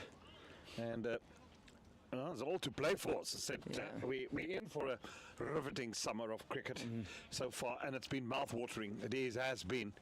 It's a season, the first time in a long time that one is really starting to get excited again in terms of South African cricket and where the test team is. He has a go outside that off stump. Yeah, this time a loose drive outside the off stump from James Roux, but he survives, and it's the end of a maiden over from Ruan de Swart, 4 for 1 after 2 overs, and the breakthrough coming in the previous over from Cody Youssef, a brilliant catch by Sinatemba Aishile, and diving to his right on the leg side of the left-handed Freddie McCann. And has been a very good start for the South African Invitation 11 after batting really well in that second innings as well, and setting the England Lions team 392 to win this match. And they didn't get off to the best start as yet, and the over conditions still very favourable though for the bowlers here. Absolutely, still a bit of cloud cover, as I said. The humidity, that's a good shot, that was. But ever good fielding as well. Yeah, the South African players looking sharp out there in the field, and they've been good thus far. So the overcast conditions, you can bowl all day. And all day, man. Yeah, this is the type of conditions that bowlers relish. Yeah, nice bit of a breeze blowing as well, as it normally does in Cape Town this time of the year. And just keeping it nice and cool for them out in the middle. 4 slips waiting here. Oh, my I love goodness. that aggression. Right, a bit of aggression there. Good afternoon. There we go. Not going to relinquish the pressure. As long as it's controlled, and I don't mind. I don't mind a little bit of niggle. He really does have that on the field, and Cody Youssef, he's always an aggressive competitor, great competitor on the field. Had a lovely chat to him this morning when I arrived, just at the same time that the Invitation 11 arrived, when in their combis, or whatever you call them, in their people carriers. Fancy word now. I've always known it as a combi. Now it's a passenger carrier. What? Yeah, People carriers. Yeah, I think we always think of the combi, the old Volkswagen combis, but now it's a different make of vehicle, a Hyundai or whatever it is. So they're quite smooth, eh? Lovely. You normally get about 3 of them, and the one is for luggage, and the other 2. You have the noisy players in the one bus, and you have the professors in the other bus. Well, I think it was. I think I got the noisy player one bus this morning then, and I was walking into the clubhouse, and the music was blaring. I suppose. There was a bit of music there, and having a chat with Cody Youssef. Very nice to meet the young man and have a chat. He has been in very good form for the Lions with the ball this season, hence this call-up. And he plays for the Paarl Royals here in the SA20. Oh, that's a lovely little snorter. Just keeping him honest and certainly bowling with a nice bit of pace. Yeah, a bit of gas there to the left-handed James Rue. And he's certainly going to know that Cody Yusuf is at the crease. He just comes steaming in. We're looking at this again. And just a nice short delivery. And gets out of the way well as James Rue. Yeah, as they say, the fancy old word in cricket, he ain't getting anything in his half today. He's got just the 2 slips and almost a 4th slip. So the first slip, that's Jordan Herman. And we've got Ruan de Swart at almost a 3rd slip. And then it looks like Jean Duplessis at a 5th slip position, not quite a gully.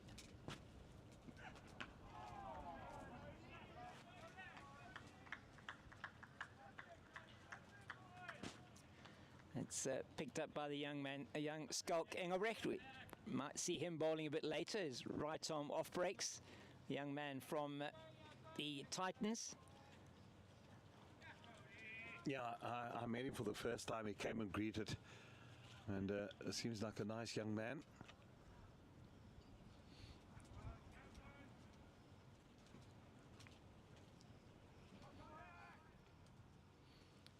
Cody Yusuf were used to the nice bounce and pace of the Wanderers wicket. Oh, that's nicely played. Found the gap. Shorty, she's not going to cut that off. Nguana in pursuit, but the ball races away for 4. Yeah, I suppose just trying to get Foolish and trying to get him to drive. Maybe just erring. It's nothing, not a bad delivery, but maybe just a touch too full.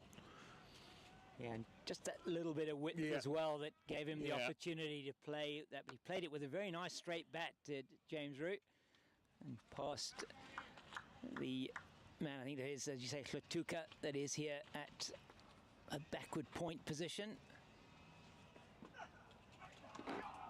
Oh. Yeah, they're certainly playing shots. They are, aren't they? And we were informed by our commentators that were here yesterday for the innings that England played yesterday that they certainly will go for their shots. They very much into the, what would you call it, brave cricket. I know there's so many names for it, aren't there? Baz Ball, Freddie Ball, they said they're calling it here. It is Andrew Flintoff. At times it borders on stupidity. You can't be playing Russian roulette cricket. No. There's a time for it, and I'm all for baseball. I'm all for taking the game forward. I'm all for, if you can push the boundaries. But there's periods where it's done. If the guys are bowling, it's no use. You eventually find yourself. I mean, they went at 7 runs and over. They got bowled out for 152. Then what does that help you? Yeah. Then baseball cricket is absolute rubbish. You gotta play edge ball on merit, and sometimes there are sessions that you dominate, and then you can push to bat at 5, 6 and over when the bowlers are tired and nobody's is actually getting at you. But you got to respect the game, James. That's the big thing. Yeah, and the game will certainly level you, make you think a bit about what's going to be happening out there. It certainly is a good test for you, and this is the ultimate test, playing in this type of red ball cricket and long time out in the middle, just making sure that you can set your stall as a batter. That's what you like to see, a batter that can play the loose ball but treats everyone on its merits. Absolutely. You need. Oh, he squared him up there a little bit. You need guys that are. That's what you're going to need. You need guys. I mean, you do the hard work in the morning. The runs will flow in the afternoon. That's normally bowlers get tired. I mean, you're going to get conditions are perfect for bowling. South Africa can rotate their bowling attack, and they're certainly on top. And with 1 wicket down, having in pursuit of 382 still for victory, and you've got play will go until 6:30. Everything well. So there's still 5 hours left today, and a day tomorrow. So what's the rush? Yeah. If you plenty can get of time. yourself into a position and you tonight, I'm just saying, 180 for 2 or 3, you certainly got to be in with a shout tomorrow to get the rest of those runs, if you can. Well, a situation like this, it is about batting long, isn't it? It's make sure that you make every ball count and don't give your wicket away. Treat your wicket like it's something so precious that you don't want to give it away. It's too often we see in T20 matches and even sometimes in one-day internationals where the wickets are given away. No, then the bowler hasn't earned your wicket. I mean, it just comes easy. It turns up, bang, bang, it goes. You go bang, bang, 2 fours. You think, wow, I'm Tarzan. By the time you nick it off and get out, you're Jane. Yeah. So let's see how this is going to play out here with this England Lions team today. I say 154 was in the first innings. They'll be wanting to get a lot more than that in their second knock. South African attack was effective in that first innings.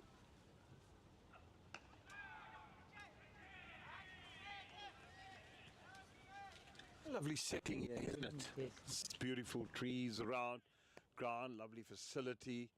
Lunch was nice as well, Yeah. must admit. Yeah, very nice lunch put on by the caterers that are supplying Western Province with their catering, and it's been a really good spread and wonderful hospitality here at Western Province Cricket Club. Really can't get better. I think that's why the England team very happy to come out here and practice here. Nicely driven. Yeah, I just got to keep an eye on James King here next to me because he's had a good lunch. So, it's that dozing off period for commentators sometimes at mid-session after lunch. Yeah, no, just if I start to sort of talk a little bit slower, just going to have to nudge me a bit there. Yeah, Rhino. not Richie Benno. He had the luxury. He had the luxury of commentating, and they got 3 commentators, and you just find period after lunch. He wouldn't say a word. He'd be fast asleep, and his 2 co-commentators would be commentating around him, and then you'd wake up and you just go 42 for 2. In terms of their catching, the bowling has been good. They've been right on the money.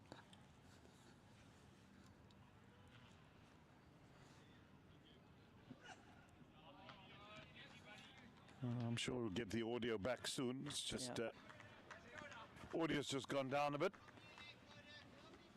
I'm sure someone will, technical team, we definitely in the sitting under a gazebo, bringing you all the cricket that we can.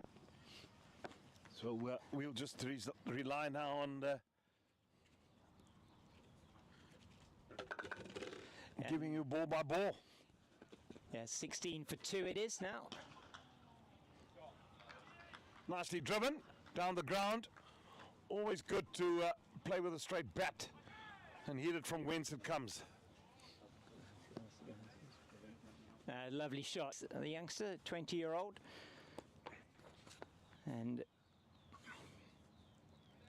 But some early breakthroughs here by the South African Invitational 11.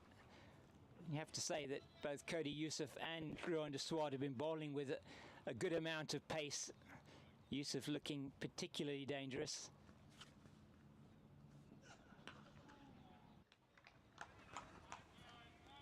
He's really been cranking up the pace, and he's just into his 4th over, is Cody Yusuf. We've had both the opening bowlers have just had the 3 overs so far, and it was on the last ball of the 6th over that we had that second wicket. So 16 for 2, and certainly if you're chasing a score of 392 to win, you lost your 2 openers within the first 6 overs. Going to task very, very difficult. Difficult indeed it will be. Again, a lot of back bending there in that delivery. 20 for 2. Yeah, another good over from Cody Yusuf, apart from that one lovely drive that was played down the ground by Hamza Sheikh. Yeah, 20 for 2. Ruan de Swart there Going to be bowling again from the Cape Town end. So 1 for 2, and got the wicket of James Roux in that last over. Just worked away on the leg side. Nicely punched away. It'll turn for 2.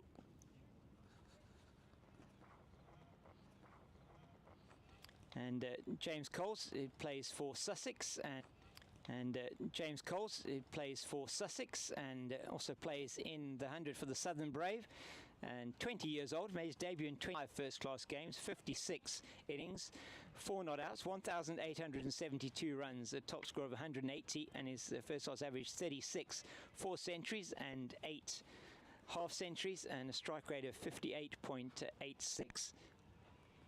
This guy certainly come here with a bit of reputation and a bit of experience, and they look at that. You can't have 7 games. It's got to be a double round of games, and to give these guys enough time to develop as players. That's what you want to do. To develop as players. That's what you want to do. You want to have a good pool. It's no use you having all these invitational teams. You want to have a good pool. It's no use you having all these invitational teams and they play once off.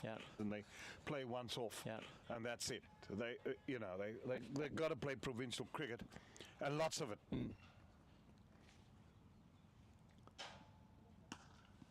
That's punched away on the offside. It was short, wide, and got the treatment.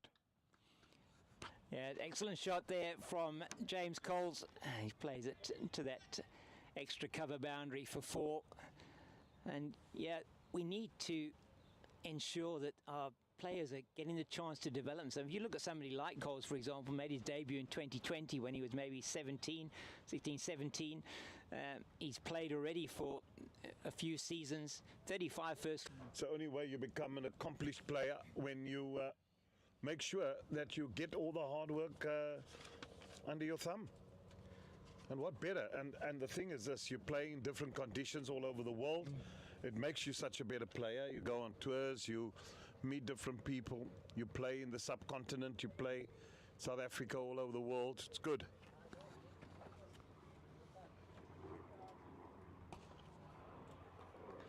Yeah, he looks a very accomplished batter, James Coles, very nicely forward to that one, and just plays it down to, is this it? I think it's Engelbrecht here at mid-on. Still attacking. I would think they could certainly be attacking here. The South African Invitational 11, they've got a very big target to defend.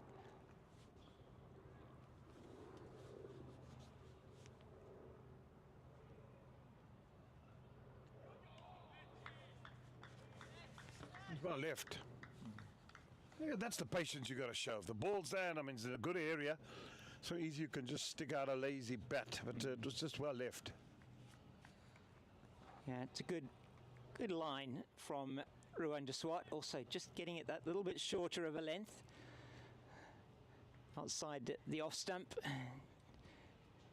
Did in his previous over get the wicket of Roux, who was caught at second slip by Senekwani. Oh, well bowled. Excellent delivery.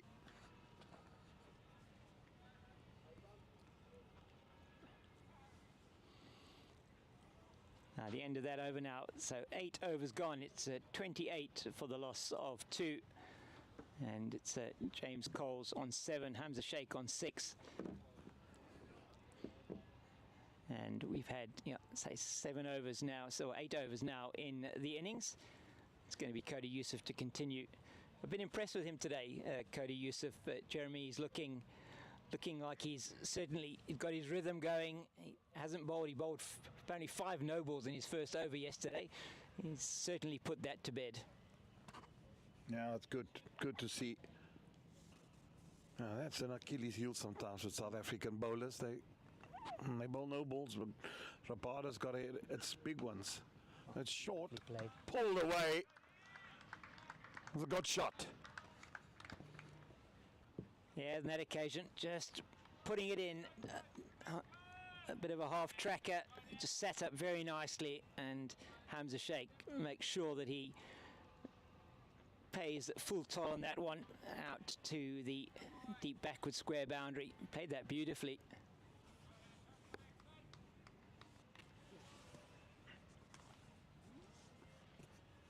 I mean, if you do, you look at somebody like a Jordan Herman, for example, Jeremy, and I mean, 23 years old, he's been in the system for a while. You feel like he's been in the system for a while, but just 23 first-class matches. I mean, it's not a lot of matches from that point of view. Just 41 innings. Oh, that one bounced over length. Yeah.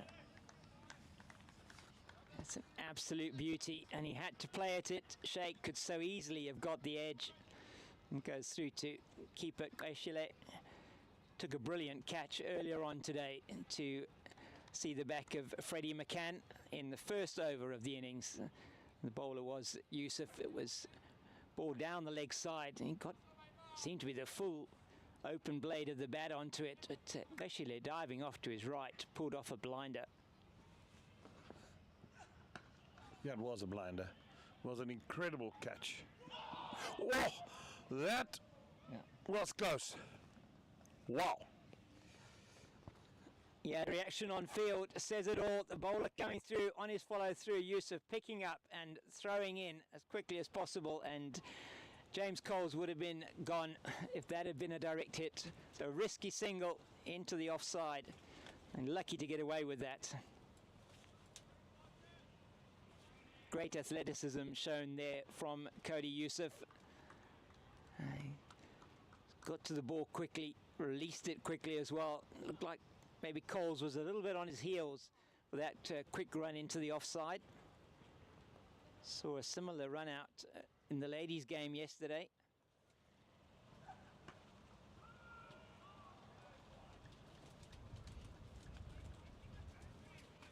And just defensively into the offside there, just showing some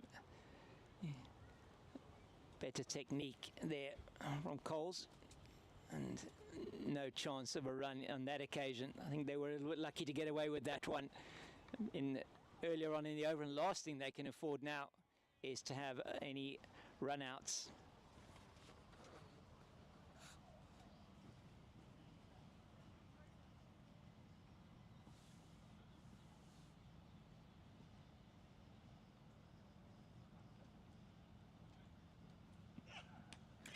Edge, gone! Wicket, South Africa get the third. And Cody Yusuf strikes. Fantastic stuff from South Africa. England reeling at 33 for 3. Yeah, another good ball outside the off stump, and he maybe didn't have to play at that. He did play at it, and it goes to that man at fifth slip. Jean du Plessis takes the catch. Sharp catch as we'll look at that again. Yusuf comes towards us, and Coles just doesn't really necessarily have to play at that one. He probably could have left it on length, but he just likes to feel bat on ball, and he does get bat on ball, but he can only edge it through to du Plessis, who takes the catch well. The man who's used to fielding behind the stumps is a wicket keeper as well, and now it's going to be the captain, Dan Mosley, that's coming out to bat, and Coles goes for 7 of 9 deliveries. England's got a lot of work ahead of them. Clouds are getting thicker, so I'm telling you now, conditions. I was just going to say to you, I think Cody would probably get about 4 or 5 overs and then rest. But he's got his second wicket now, and I tell you what, any captain, he's not going to get the ball out of that hand. No, he's not. He has got just reward for a really good aggressive spell of bowling. As you look at that again and see that Cole's just playing a little bit away from the body, and it gets the edge and goes through to the slip cordon, and just justifiably keeping those 3 slips and that man at a 5th slip gully position in there, and takes the catch very well. Catching's been good so far from the example was set by the captain, Sanathembek Bashele. With that catch he took down the leg side. It was an absolute belter. And then good catching in the slips. Jordan Herman taking one, and also Jean du Plessis. Yeah, some lovely gas on that delivery as well from Cody Yusuf. It's the end of a successful over for him. He's taken 2 for 22 now in 5 overs. And Dan Mosley, he plays for Warwickshire, 23 years old. He's played 3 one-day internationals and 4 T20s for England. Was recently in the West Indies with the team. 34 first-class matches, 56 innings, 4 not outs, 1,349 runs at an average of 25.94. His highest score is 94. He's got no centuries and 11 50s. The strike rate in first-class cricket of 53.87. He is an all-rounder. He bowls off breaks as well. Didn't get a chance to see him today, but he will have to do the job with the bat here if his England Lions team are going to come anywhere near getting close to this total. Well, the clouds are certainly building up again. I don't know what the forecast for the rest of the day will be. We'll have a look and a squiz at that later on, but it's been good stuff from South Africa. I mean, daunting task now for the English Lions to try and stay in the game. Someone needs the big partnerships you need, and that's you got to bat all day, show a bit of grit. I think what we haven't seen a lot of is we haven't seen the batters leaving the ball a huge amount. They've certainly been wanting to feel bat on ball, and that's been the undoing of a couple of them. It's also an important thing to know where your off stump is once you take your guard, and to make sure that ball's on length and it's good deliveries outside off stump. Who says a good leave is not a good shot in cricket?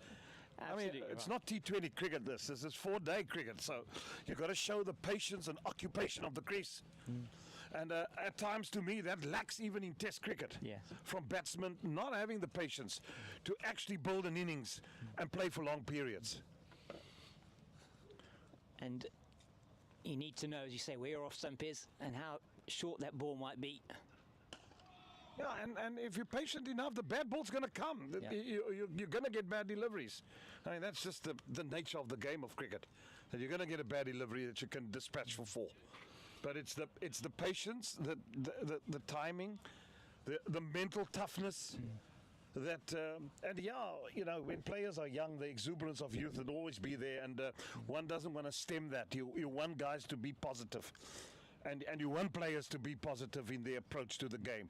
But there comes a time when a bowler bowls you a good length, respect it for a little while. And the late Hilton Ackerman always used to say, you know, cash-in time is after tea in the afternoon. Yeah. The last 2 hours of the day, bowlers are tired, they're weary. And when if you bat it all day, that's the time you cash in. Yeah, you got to get through those difficult periods, and that's where leaving is the most, can be one of the most intelligent shots to play, because you need to be able to assess the delivery, assess what the bowler is doing, look at the conditions to see what they are, decide how you're going to bat this out. It's done! Oh, what a catch! What a catch! That one flew to that third slip region, and I'm afraid England in all sorts of trouble at 33 for 4.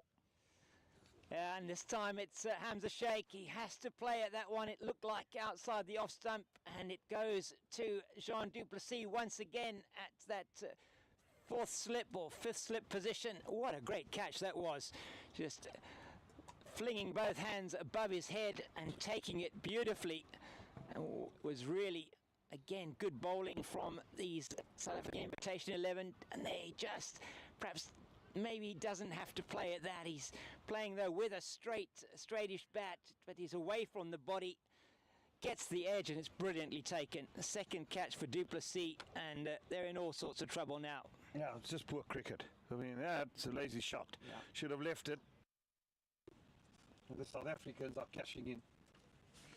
It just feels like it's building up here again behind us, and once that mountain closes, you know it rains in Cape Town. Yeah. This is Newlands. They manufacture the rain here. It's a rain factory. They do indeed. You drive. I remember in the good old days, you play here, you come here, it's raining, you drive to Athlone, there's not a breath of wind. Sun shining.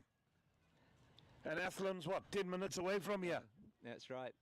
Yeah, it certainly is. As you saw that wicket again, outstanding catch from Jean du Plessis, and he's taken 2 very good catches already, and his new batter at the crease now for England to join Captain Dan Mousley, and I'm not quite sure who as this is coming in to join him. It could potentially be Tom Laws. We're just waiting to see who the new batter is. But once again, brilliant catching from the South African Invitational 11. Through under swap, his tail up, goes away from us now. Yeah. That's Aldridge. End of the over, 33 for 4. South Africa on top at the moment. And it's Casey Aldridge who is batting for the first time in this match. Didn't get a chance with the bat in the first innings and didn't get a chance with the ball in the first innings, but did bowl in the second innings, is now coming out to bat for the England Lions, but losing 2 wickets on 33. And just to give you his numbers, Aldridge, he's played 28 first-class matches. He's 23 years old, made his debut for Somerset in 2021. And so he's another one, bats on the Taunton wicket. 40 innings, 4 not outs, 963 runs with an average of 26.75, the all-rounder, with 101 not out as his top score. He's got 100 650s and a strike rate of 51.08 in first-class cricket. So he is can hold the bat, most certainly, and it's going to be a big job for him and Captain Dan Mousley. We're now into the all-rounders and the lower middle order for the England Lions team. Yeah, change of bowling also for South Africa. Corbin Bosch coming in from the Weinberg end. That was lovely driven on. They're certainly playing the shot. That was full and got the treatment it deserved. Yeah, that's Dan Mousley coming in and just showing what he's about. But certainly Cody Yusuf getting it. I thought he'd want another over. But be it as it may, captain probably saying, listen, I'll spare you. Let me give the other guys a run. We've got enough in the reserve tank, and if be it, we'll bring you back on. Yeah, I thought, as you said, Jeremy, I thought they'd battle to get the ball out of Cody Yusuf's hand. He was doing so well. And conditions are really good for bowling here. Corbin Bosch probably says, Captain, I also want to be in the action. I got 3 for you in the first innings. So come on now, be kind to me. I'm only teasing, but that wouldn't have been the thought process. No captains in that manner, because you got 3 in the first. You go with your gut and you go with the guy that you think is going to do the job for you. But maybe saying to him, listen, if he's really ran in and given it, and when fast bowlers run in that hard and really give it their all, you normally want to give them 4 or 5 overs only. Oh, that ball stayed low a little bit. Oh, it's knocked him on the chest. Oh, it's a sore one for Eshile. Just hits him nastily. Bounces before it gets to him, just pops up into his chest, as you said. And that one squatted badly on the pitch. Just hit something on the pitch there and went through. It's a bit of worrying signs for the batter. Yeah, they make them tough at Hudson Park, don't they? in East London. He's up on his feet. Yeah, I remember his ex-teacher there. Yeah. That Dave Arles was retired, and after speaking to Senator Bashele and asking him, and he says, yeah, from time to time he still stays in touch. He's retired now. He was his cricket master. What a nice man. Yeah. Yeah, and really is so proud of Senator Bashele, the Hudson Park faithful, and one of the very good schools there that they have in East London, and along with Selborne, you've got Stirling High as well in that area.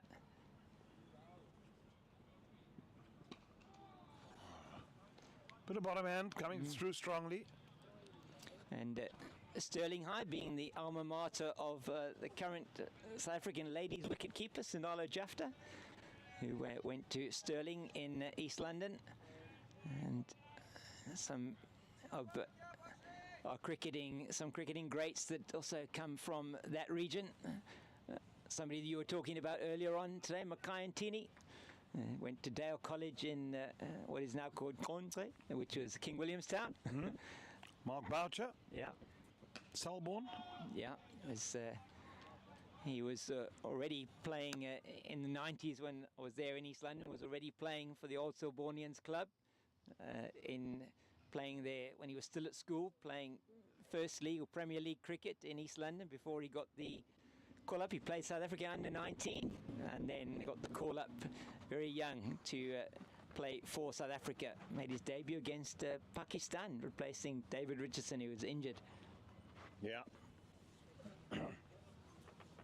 And just to let you know who our sponsors are for this broadcast, we're very thankful to Sporta Tours. And Sporta Tours have been responsible for bringing this match to fruition by making the travel and logistics arrangements for the England Lions Tour of South Africa. Sporta Tours enable schools, clubs and international teams to train, compete and experience all sports, not just cricket.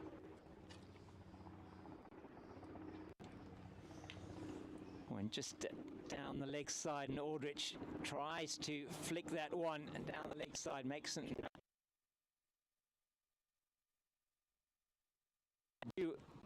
Bring these teams out to practice and to play at some of the best facilities worldwide. That is www.sportatours.com. That's Sporta, S-P-O-R-T-A, Tours. And we really would ask you to support our sponsors for this match. We really appreciate what they have done for us.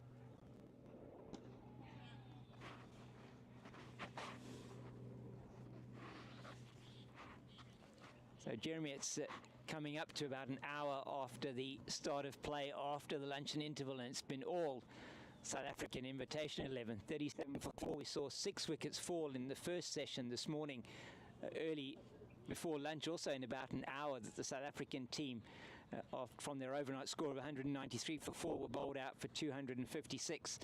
And we've seen the same trend continuing these overcast conditions. Yeah, conditions are great for bowling. Definitely it is.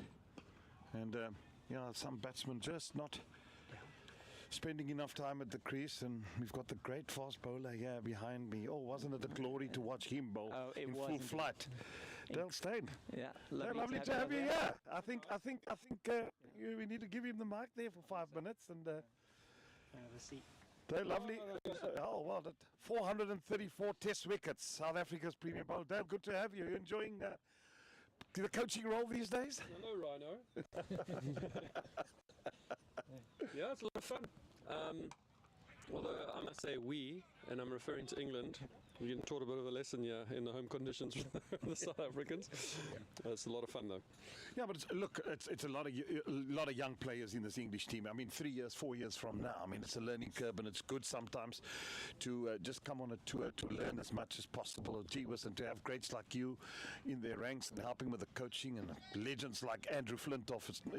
For these kids, it must just be something to behold. Yeah, it's great. Kind of leave it up to the players themselves to kind of approach those coaches, especially like the work that I'm doing. Oh, it's a lovely shot.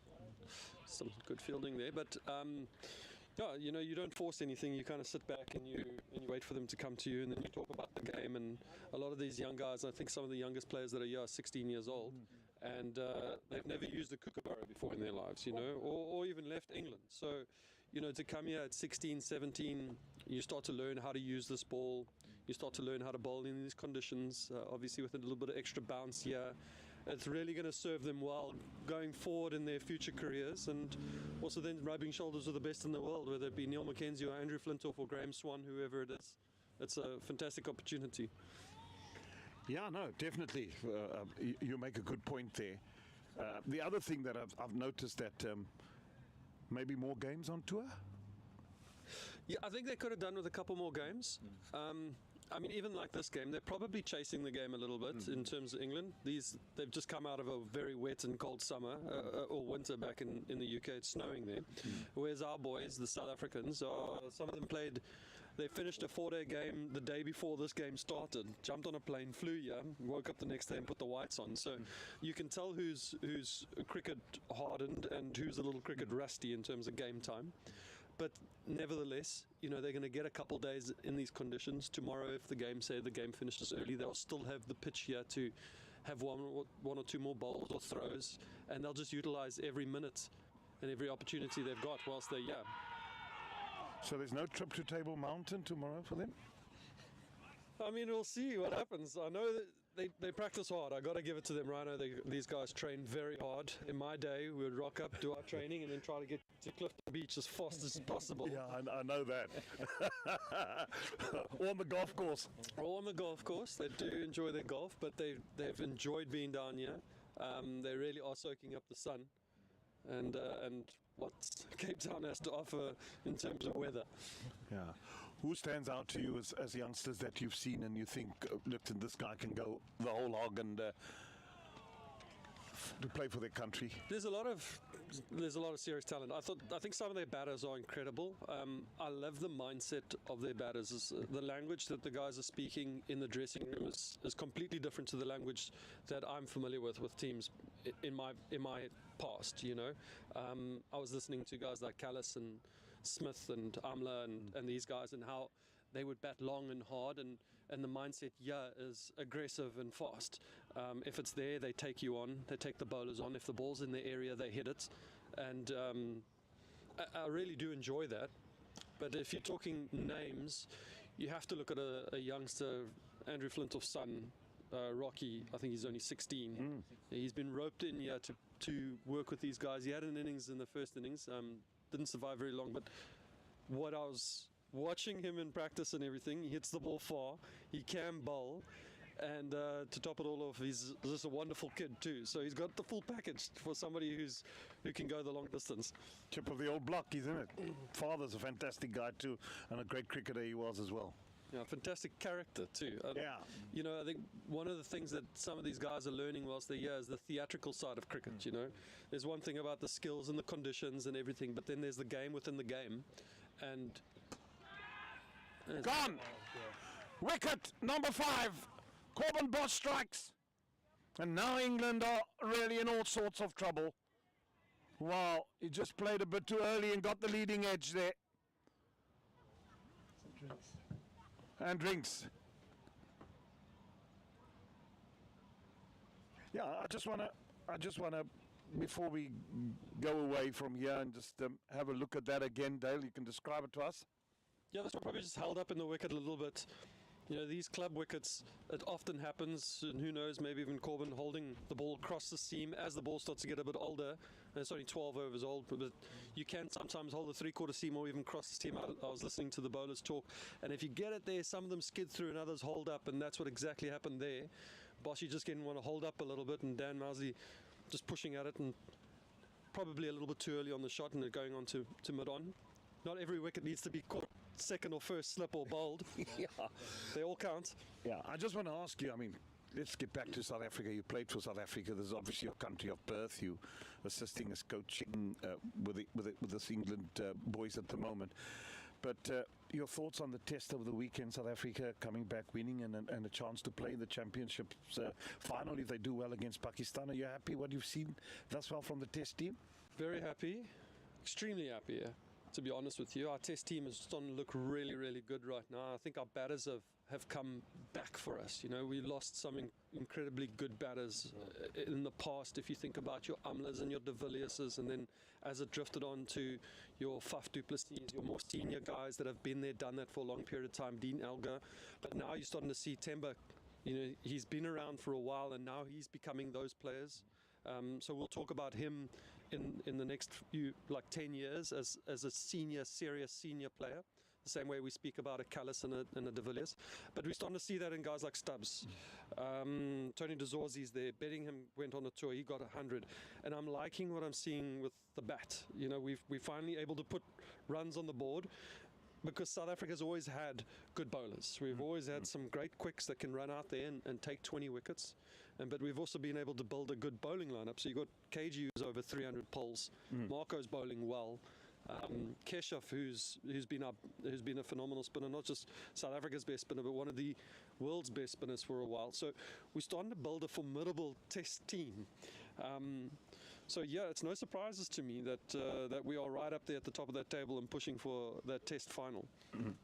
And cricket is a game of, I mean, we keep on saying it over and over, that cricket is a game of that test resolves and all that type of thing, and patience. And sometimes you just got to have patience with players to allow them to develop. Absolutely. sometimes you identify players. Like, I think England are doing that really well. Like, if I can just put on the England hat, it's like they've just picked a guy like Jacob Bethel. You know, I've got nothing to do with the England setup in that sense, but you know, they've identified a player that they feel is going to take the team in the direction that they want to go in. And he hasn't even scored a first-class 100 yet. He's making his Test debut. So there's patience there too. They've gone, look, we're going to stick with this guy. We've picked him. And we'll see where he goes, because we think that this is the player that's going to push the game in the direction that we want to go. And South Africa have also been patient with one or two players themselves, because they're also looking at a particular way at which they play. And Shukri Conrad has said, yes, thank you very much. This is how I want to play my cricket, and these are the cricketers that I want to be able to do that.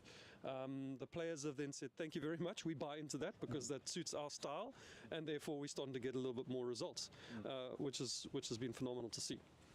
Yeah, that's Dale Steyn here with us this afternoon. And before I let you go, you're looking forward to working with the Sunrisers again this season? Yeah, it would be lovely to make it a hat trick, hey? You know, Yeah. It's not the SA20, it's basically the Sunrisers show right now. Well, I don't think a lot of the Mumbai guys and my Cape Town and these guys won't be happy, but Peterson, mate, it will be phenomenal if you can make it. I mean, you've got a good. You're happy with the squad that you've assembled again for this coming? Very happy with the squad. 2020? Very happy with the squad. You know, it's weird because I've been a fast bowling coach. I'm the bowling coach, and yet we haven't really had somebody in that team that kind of bowls up in the high, rapid pace. You know, just yet. But we've got wonderful players that are exciting to watch and can change the game in a very quick period of time. As Stubbs, Marco Jansen, and Otniel Bartman. So, you know, I've always felt like if you can cover your bases, top, middle, and bottom, with one or two players in each area, and then you fill in the gaps, then you've got a really good squad. And we seem to have all of our gaps filled, from bottom to top, or top to bottom. I feel like everybody in the 11 is a match winner, which is quite exciting. Dale Steyn, thanks very much for chatting to you. Great to have you here, and always good to see you. Thank you, sir. You've still remained the young boy from Palaborwa Express that I've known, and the character that you are. And I just want to say, it was, to me, many, many years of joy behind the microphone, watching you steam in and run in and bowl well for South Africa, and just the passion that you exuberate was always so admirable for me. Ladies and gentlemen, Dale Steyn, 434 Test wickets in his career. Wonderful career. Thank you, sir. I'll catch up with you guys later. Yeah, Absolutely. Thanks. Wonderful. Thank you. You're welcome. Thank you. I don't know if you want to ask Dale any more questions, Mr. King? I was just what I was when you were up for the World Cup, and I watched. I think it was on your Instagram or something, with you going to that practice, going to the place in New York. Yes, that was absolutely beautiful. Yeah. So. Yeah, that was quite a. That was a very. Rhino, you hear what happened there? You didn't see? No. So during the World Cup, just for the listeners and the viewers. Yeah. The recent World Cup that was in the United States and in the Caribbean, they put up these little areas where you could come and bowl. They put up a net and you could come and have a bowl, and they would have these big screens where you could watch the cricket, like activation stations, like so to speak. So me and my girlfriend were down in where the Twin Towers are. We were doing a little bit of sightseeing. We had just seen the Statue of Liberty, and then we were walking through where the Twin Towers used to be, down at Ground Zero. The 9/11 Memorial Grounds, and they had a net there, and we were walking through, and I said, well, I'm going to go and see what they've got going on here, because we were walking right through it. And as I walked up and I said to the lady, what are we doing here? The lady proceeded to teach me how to bowl. She didn't know who I was. Brilliant. And then I said, well, hang on, whoa, just stop there. And I turned to my missus and I said, I think grab the phone, because this is going to be absolute gold. And she grabbed the phone, and then we walked into the net, and then there was another young guy in there, and he was trying to teach me how to bowl, basically like what you do in bowling. He had no idea who I was. And I just rolled with it for a couple balls. Yeah. But we filmed the whole thing and then put it on Instagram, and it was quite a hit. Yeah. It was quite funny. No, it was absolute gold. As you said, it was wonderful to see that, and just for you to do that and work with the people there and just have that going was absolutely fantastic for us to see here in South Africa, and really funny. And we know you've got a good sense of humour, Dale, so it was outstanding. And Yeah, but it's been, and you're saying now, in terms of the fast bowling stakes that we got from a South African point of view, we have a few injuries there, but the guys have really put up their hands. I mean, something like Dane Patterson, for example, who's been so brilliant on the county circuit and playing here first-class cricket in the Western Cape. It must be great to see players like that who've given so much to the game that are really making their presence felt now. Yeah, and again, I think a local player down here at the Cobras worked well with somebody like Shukri. And Shukri was like, these are the players that I feel can take this team forward. And we've seen that happen with coaches from all around the world. You know, they rope in guys that they back, that they felt did well for them and can do a particular job. I mean, for a long time, Paul Harris was the South African spinner. Harrow, if he's listening, he didn't put much on it, but he was he was incredibly good at what he did. The coach bought into what he did and felt like he could do a particular job around a Morne, a Makaya, and myself, and he clicked and he filled in that spot. And you see a Dane Patterson right now.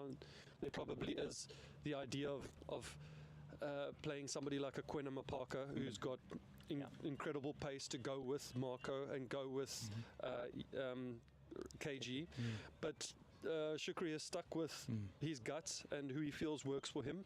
And you know, Pato has reaped the rewards, especially after doing all the hard yards of playing all around the world. It's come good for him.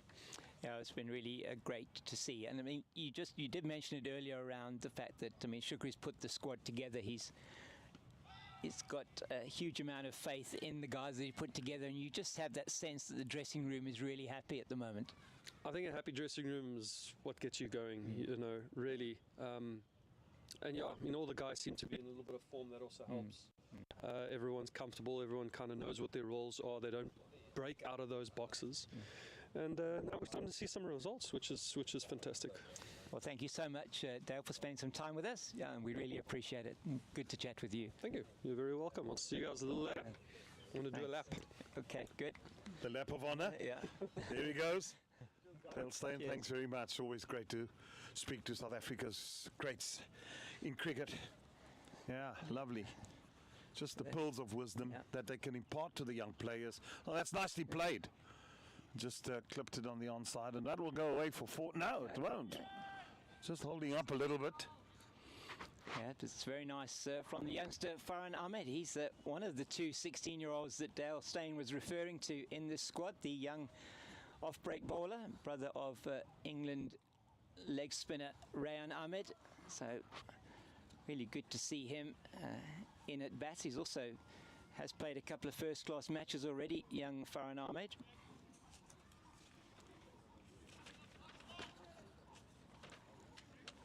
And just the 5 first-class matches for Nottinghamshire. He made his debut in this year for them.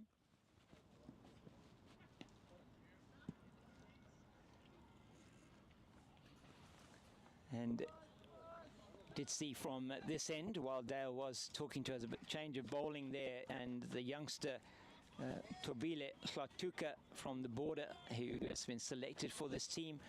So a young talent, just 23 years old, and just the 4 first-class matches so far, and 9 wickets at an average of 22.44 with a best of 5 for 31. So he's certainly making things happen in that Division 2 with the border in Linyati.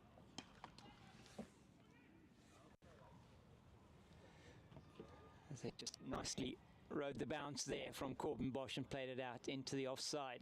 So 43 for 5, England Lions in a lot of trouble here. And a lot of work for Casey Aldridge and Farhan Ahmed to do as they look to make sure they extend this match as long as possible now. These lower middle order. Corbin Bosch, I'm sure, will have something to say about that. He's taken the 1 wicket so far. 3 in the first innings, 3 for 20 and 6.1 overs.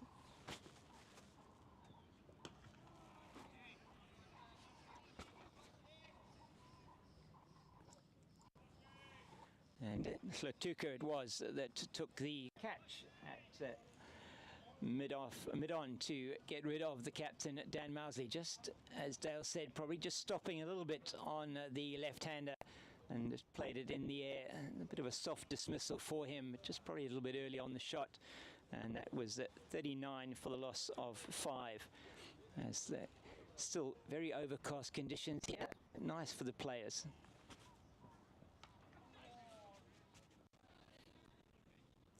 And just rise the bounce nicely as Tsepo Ndwandwe comes in from his position at long leg to field, and I'm hoping we might get a chance to see a little bit of the spinners a little bit later on perhaps. We're busy now with got the 4 pacemen so far, and got the off breaks of Skulk Engelbrecht and the left arm orthodox spinner Tsepo Ndwandwe.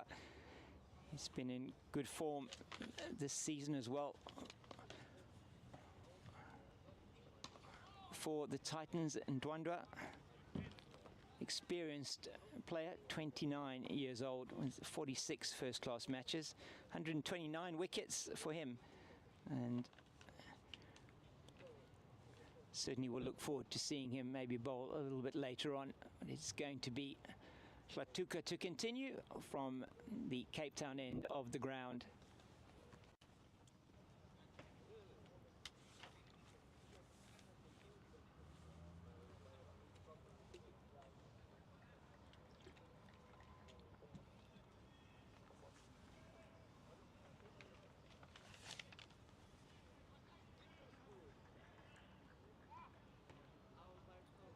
He's going to be starting his second over here, bowling to Casey Aldridge. Oh, that's a nice delivery, just outside the line of the off stump. Well left by Aldridge. It's, Jeremy, what a privilege to have somebody like Dale Steyn coming past. What is it? USB-C. Yeah, there we go. Is it? Yeah, it's just...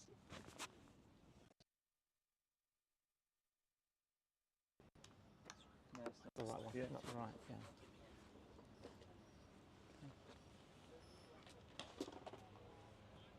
That's nicely driven by Aldridge. At straight to Ndwandwe at mid-off. I beg your pardon, you were saying? I'm saying what a privilege to have somebody of the stature of Dale Steyn coming past and saying hello to us here. Absolutely wonderful to have him chatting to us, and as you said, just not only a fantastic fast bowler, what a wonderful guy. Yeah, great guy. I think we'll be privileged. I see Shukri Conrad is lurking around here, so we're going to try and catch him for a little bit of a stunt to come and chat to us, see the excitement around where the test team is at the moment, and opportunities that young players. Great to have Dale Steyn. I mean, he's just been a phenomenal fast bowler over the year. Just a pity they all go and coach sides overseas and not South African cricket. That's where we want them. Yes, we do, as you say. Morne Morkel, it's also he's with not Pakistan. He's Morne Morkel, fast bowling coach with Pakistan at the moment, is it? No, India. India, sorry, India. That's right. Australia. He's in Australia with Indian India. Team. I was trying to remember which. I knew he was with one of the subcontinent teams. Apologies for that. But he's a lot of work to be done there. That Test series poised at 1-1 and does have some bearing if South Africa are going to be progressing, which we're hoping so, to that World Test Championship final. Who are they going to be playing? It's going to be very interesting to see what it's going to pan out like. Yeah, absolutely. We'll just wait till the end of the over. James, do you want me to do the interview? Yeah, that's great. With Shukri? Yeah. As that one goes to the boundary, it'll go away for 4. And that's 4 more. Right. Here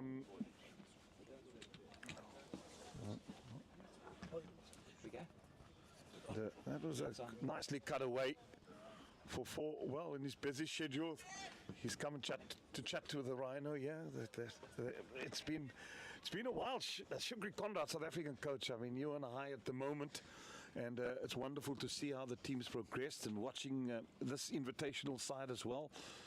It just seems that the talent now that's on show is that one is cut away again. Will it run away for 4? Back-to-back bound. No, it's going to be cut off. That was good fielding. And it's been sharp stuff from South Africa. Good afternoon to you, Mr. Conrad. Good afternoon to you, Mr. Fredericks. Lovely to be able to sit here and chat in the Not so summery day in Cape Town. No, not. Don't know what's wrong with the weather. But first of all, well done on the national team. Players have done exceptionally well. And Thanks, Rainer. it seems that you're gelling in a certain direction where you want the team to go. Yeah, I think things are starting to fall into place nicely.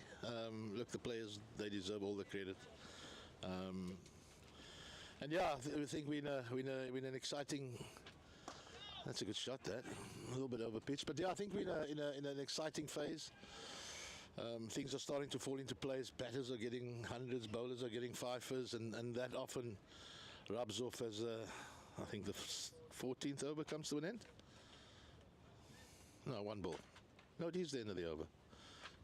Yeah, we just a little bit slightly behind here. Shoots. I know you're having a look at the monitor as well. That, yeah. And the other thing that noticed the past test. I mean, it was nice to see a test go for 5 days for the change, because watching the Australian test and the New Zealand England test, it just ends too soon. I think it was really great to be part of that spectacle, and I say a spectacle because, like you say, go to 5 days, and on the last morning, both results were still possible. You know, Sri Lanka started well that morning, and they could set them up for an unlikely victory, and then if we strike early, which we did, we then wrap it up. So great that it went to the 5 days, and great that we could be part of it. And that's really Test cricket as you and I still know it, you know, and good for the bowlers especially to have a long, hard toil, get into third and fourth spells sometimes, because that's really what Test cricket's about. Absolutely. And there's Bosch now again from the Weinberg end. Nicely driven. Just to come back, I mean, just looking at Rabada and how good he looked during the test. They played and missed a hell of a lot of times.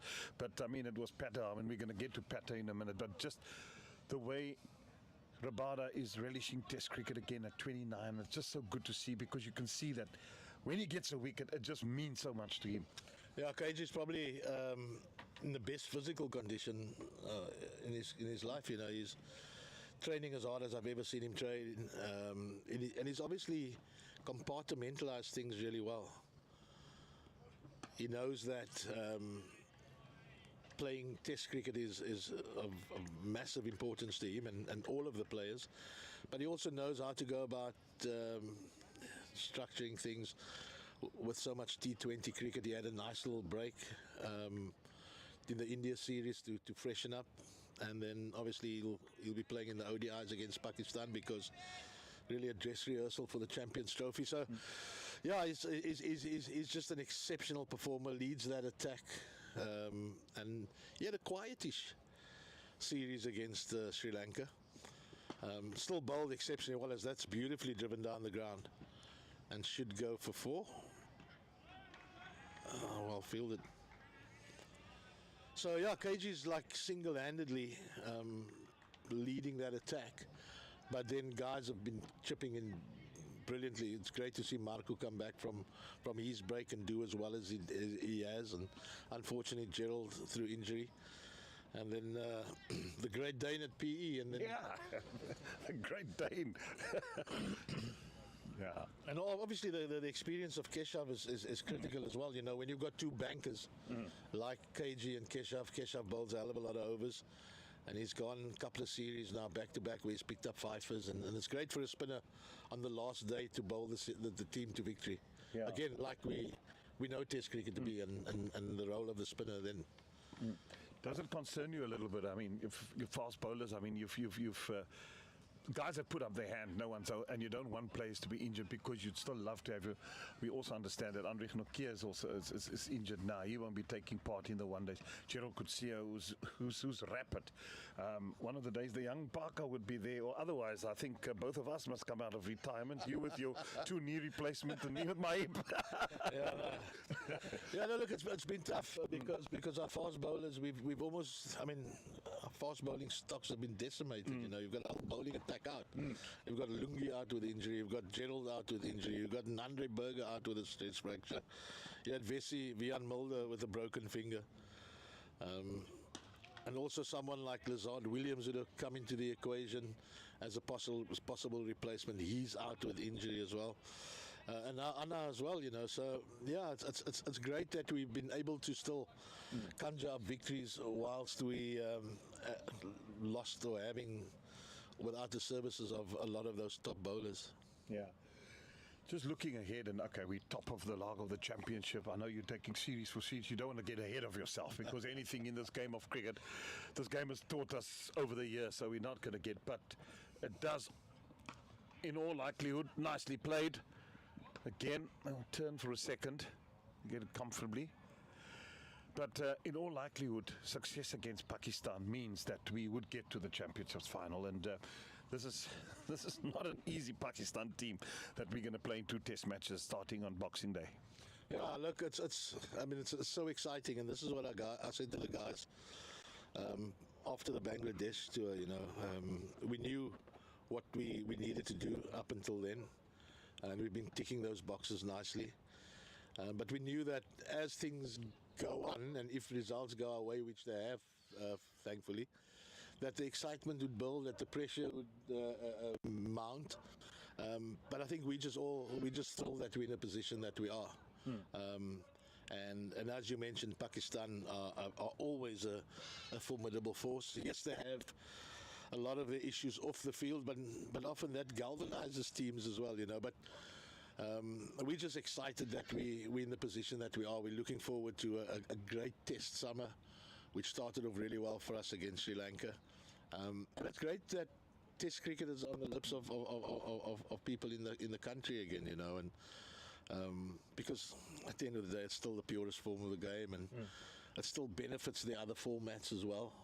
I've always been a firm believer in that if you're a great test cricketer, you can still be a great T20 player, and you can still be a great ODI player, but not necessarily the other way around, Yeah.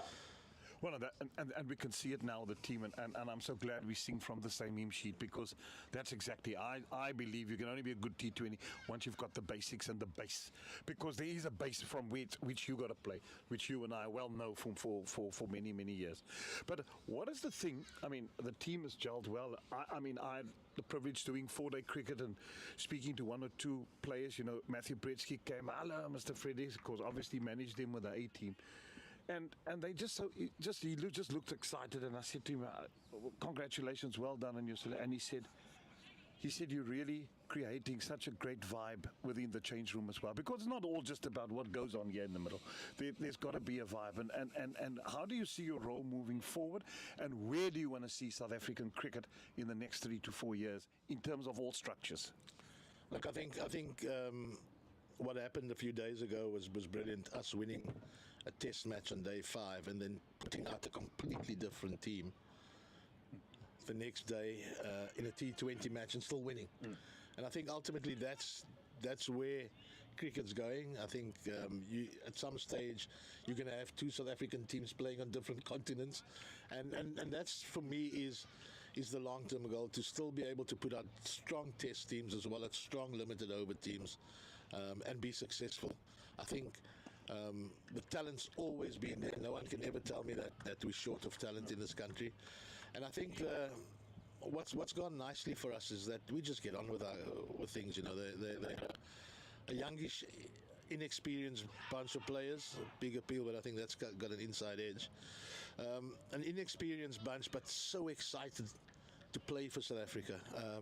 And you take someone like Stubbo, who's probably one of the biggest earners in the world in T20 cricket, but still puts such a big prize on playing test cricket for South Africa. You watch how he celebrates every wicket. He jumps higher than Yemenetsa. And if you ask me what I'd put my finger, how I'd put my finger on it, or what it is, it's that. You watch a guy like that who is just thrilled to bits to be out there representing, and his infectious character with some of the other guys, that should be out, and that's beautifully bowled and beautifully taken as well. Oh, it's a good wicket, that, for South Africa. It's Casey Aldridge gone for 16. Now England are really, well, they've never been in it from the beginning. And they've been bowled cheaply for 152, and now 65 for the loss of 6 wickets. It's going to be a matter of time. Yeah, and Dondwa has done really well for the Lions this year. And it's just a little bit of turn. He's got himself in a decent position to hit this through cover, but the wicket just taking a little bit of turn and a little bit of extra bounce there, and beautifully taken it backward point. And as you mentioned, Jeremy, the English Lions are in all sorts of trouble here. 65 for 6. Yeah, more in disarray, I would say. But just to get back, you've mentioned that's where you want to get the team, and absolutely concur with you. But there's a few things that needs to be put right in South African cricket. I think, talking from a 4-day point of view, I mean, one round of 4-day games is just not enough. If you're wanting to have a successful one-day team, a successful T20, successful Test cricket, you want your pool to be bigger. That's number one. I agree with you. And that's exactly what Rassie Erasmus, I mean, if you look at it, he had 52 Springboks this year. The pool is just so wide. You got injuries to consider, because that you can't, I mean, the man above decides, and that we can never say when a player does good. Have you had discussions in terms of what the plan should be forward, and how do you think you can negate it? Yeah, I mean, it's been conversations we've been having, both Rob and myself, together with the powers that be, with Enoch, and even into the board spectrum, where we've basically I wouldn't say we'd prescribe as to how it works, but I think everybody understands that you only get better at something if you do more of it. You don't get better at something by doing less of it. So I think everybody's in agreement. We need more first-class cricket. We need more one-day cricket, and we can't have a scenario going forward where we have 7 first-class games and just one round of T20, one round. Obviously, SA20 is usually more next year. We've obviously invested in more cricket for the A side. And this is I mean, it's great. This is a nice little exercise as well. So there's an A tour to the West Indies in April. I think New Zealand A might be coming here next year. So there's more of that. And I think we need to really look at it. And I'm talking purely the first-class game. Maybe the season needs to start with 4-day cricket, so you don't have. I mean, it's no surprise that there are as many injuries as there are around the country, especially with farm. You don't have to do too much work to be able to do 4 overs. Exactly. You know? Yeah. So I mean, team needs to play more. Because sometimes selection, you can't just. Team needs to play more. Because sometimes selection, you can't just go to provincial cricket and the guy gets, and you say, but who has he played against? What was the caliber of the bowling attack? But if he comes, like, I mean, this Jordan Herman excites me, what I've seen there. Now you've seen him here against an invitational side doing well against England. He's got an average of over 40, 50 in first-class cricket. Although he's 23, he's played too little. But that's what you want more of. But that makes your job easier to say, right, if Rickleton's injured tomorrow or one of your openers, well, here's a youngster that can step 100%. And the good thing is that the A side also falls in my portfolio. Jurisdiction. Yeah. So whenever there's an A tour, myself and our entire test staff is with that A side. So we've got a first-hand understanding of who and what is below the international side. So I think things are nicely aligned like that. And it's exciting, like you say, we need to provide more content for our better players. But to come back to your original question, are there moves afoot to get domestic cricket right? I think the answer is an unequivocal yes. Just one more question, I think, from my side, that one I want to ask you. South Africa, always the Achilles heel in world cricket in terms of, I mean, we looked at it, I mean, it's fantastically well. But you can't have these imbalances, Shukri, that England has played in this cycle, 20-odd test matches in South Africa. We're going to end on 11. And thank goodness, I mean, and I know the woes you had going to New Zealand. If you look back then, you hardly... New Zealand? Yeah. I mean, if you look at it's not the players' fault, but I mean, you had to really pick a team because there were other things going on. But be it as it may, our voices has to be heard in the corridors of the International Cricket Council. We are a major cricketing nation, and we need to be respected that way. Great that the team is winning, that's number one, but we need also strength in there to make sure that we get our fair bout of Test cricket. Yeah, and look, it's obviously economics. I mean, you look at the England's setup they've got here. They've got a young English Lion side here, the under-19 side, who tour South Africa here in a couple of weeks. They've been here for 3 weeks. They then go home for Christmas and then they come back here for their tour. So, I'm not going to blame it all on economics, and that's why it's important that when we do play, we do particularly well so that we can take our place at the main table, the more successful you are, and when you then end up going up against the big dogs, let's call them that, the big three, and you're successful against them, then people want to play against you. And I think it's important that we take up our place at the main table. There's no reason for us not to. We're a cricket mad country, and we've got all the talent in the world, and we've just got to make sure that we keep thinking like winners. I don't like this underdog tag. Absolutely. Because as a South African, you never want to be an underdog. Yeah.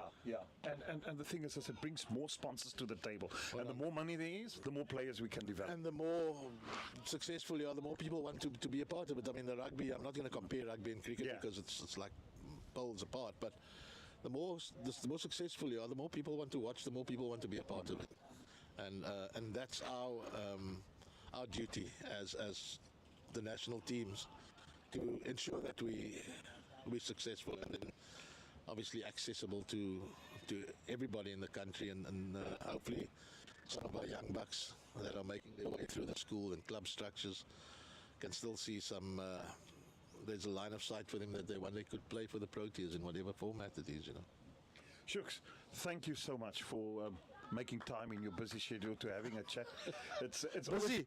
I couldn't find a golf partner today. Well, I was also supposed to play, but I decided to come and sit here because this is all our passion and love.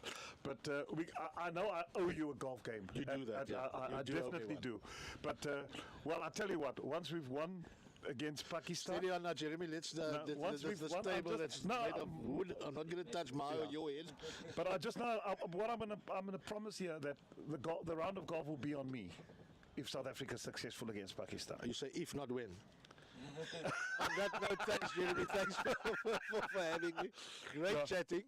I'm going to hand over to your partner in crime again, John. It is.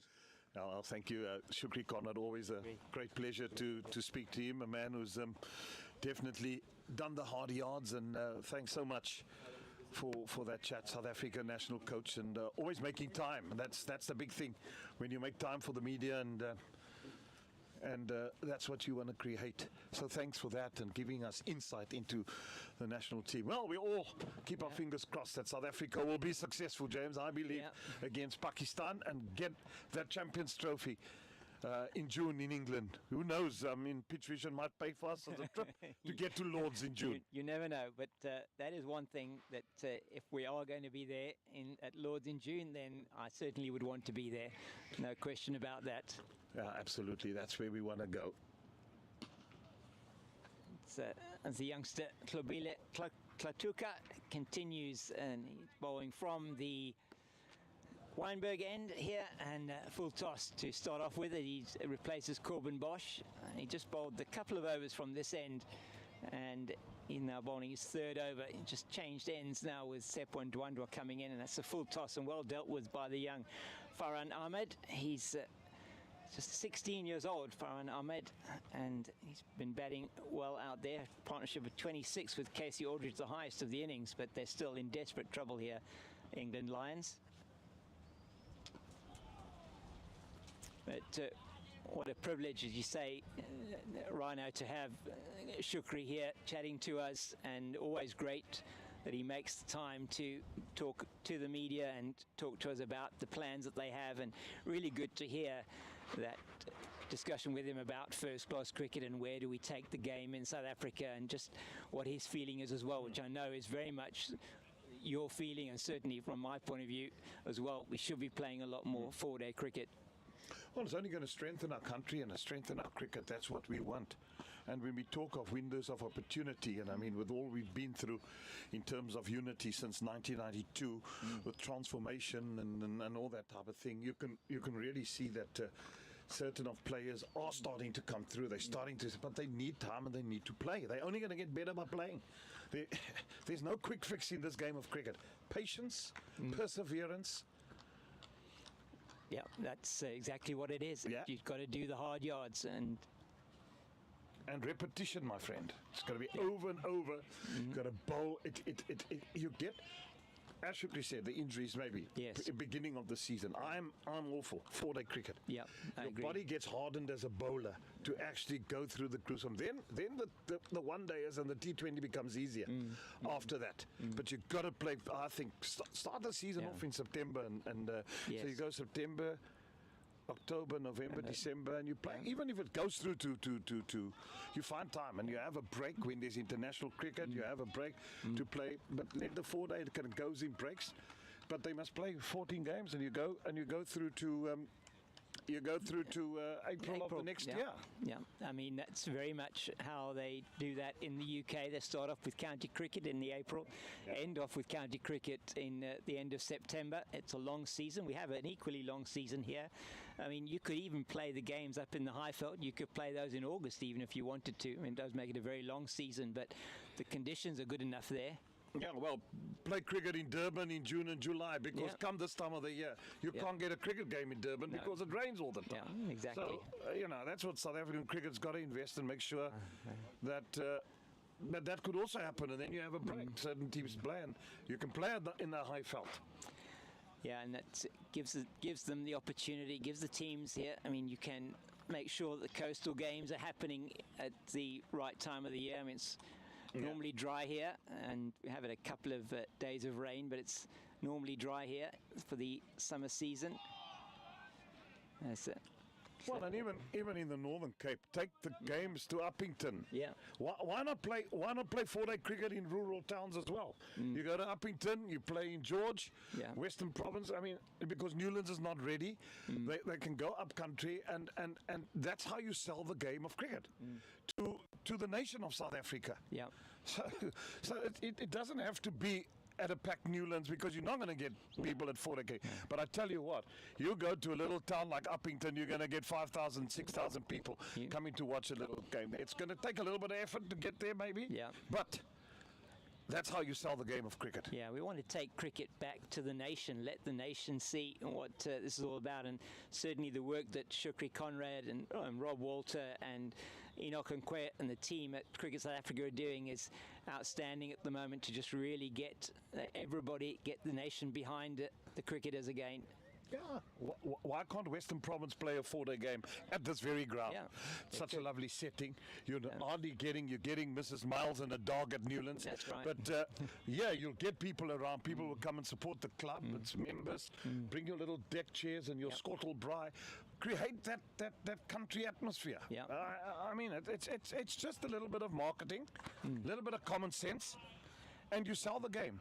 And then when you do play at Newlands, all these people immediately buy tickets to get across the road. No, they Simple will be as that. there. I mean, there are very few, if any, people coming to watch cricket at Newlands and the 4-day stuff.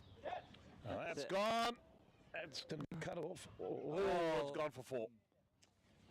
Yeah, tried desperately there, did Slatuka to cut that off, not able to do so. It's another good boundary. This time it's Harry Moore getting off the mark with that one, just a little bit short from Tsepo Ndwandwe. And he's got 1 wicket to his name already, the left-arm orthodox spinner. The wicket of Casey Aldridge, very well caught by Andile Mokhakani at backward point. But I like your ideas. I mean, you take cricket back to the community, get the provincial players, get the provinces to go into the community and play matches there. You're not getting, as you say, you're not getting any crowds in at Newlands. There it goes! Gone! Given! 7th wicket down! And took umpire Gampa a little while, but he was convinced in the end. And England now in shatters and tatters at 78 for 7. Yeah, good bowling here from Tsepo Ndwandwe. He just gets that one to straighten on the right-hander. Beautiful delivery, and that is going on to hit middle and leg stump. Just straightens, and they do say that if the ballers are moving around off the seam, you're going to get some spin, and he certainly got that one to straighten on the right-hander, and that is the end of Harry Moore. He just got off the mark in in the over, and now he's got to make his way back. More LBW to Ndwandwe, 4 of 11 deliveries as Tom Laws comes to the crease. So 7 down now. This is certainly not looking good for the young England Lions team. It's been an outstanding bowling and fielding display from the South African Invitational 11.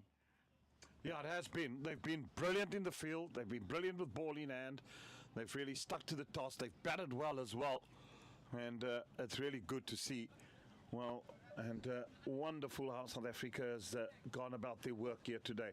Seems like we're going to get done today, James. There's still 3.5 hours left of cricket today because we're going to go till 6:30. And I think we won't go till that. South Africa will definitely get those last wickets now, because you're into the tail now. Yeah, we're certainly into the tail now. Tom Laws coming to the crease, and he is better known for his bowling than he is for his batting.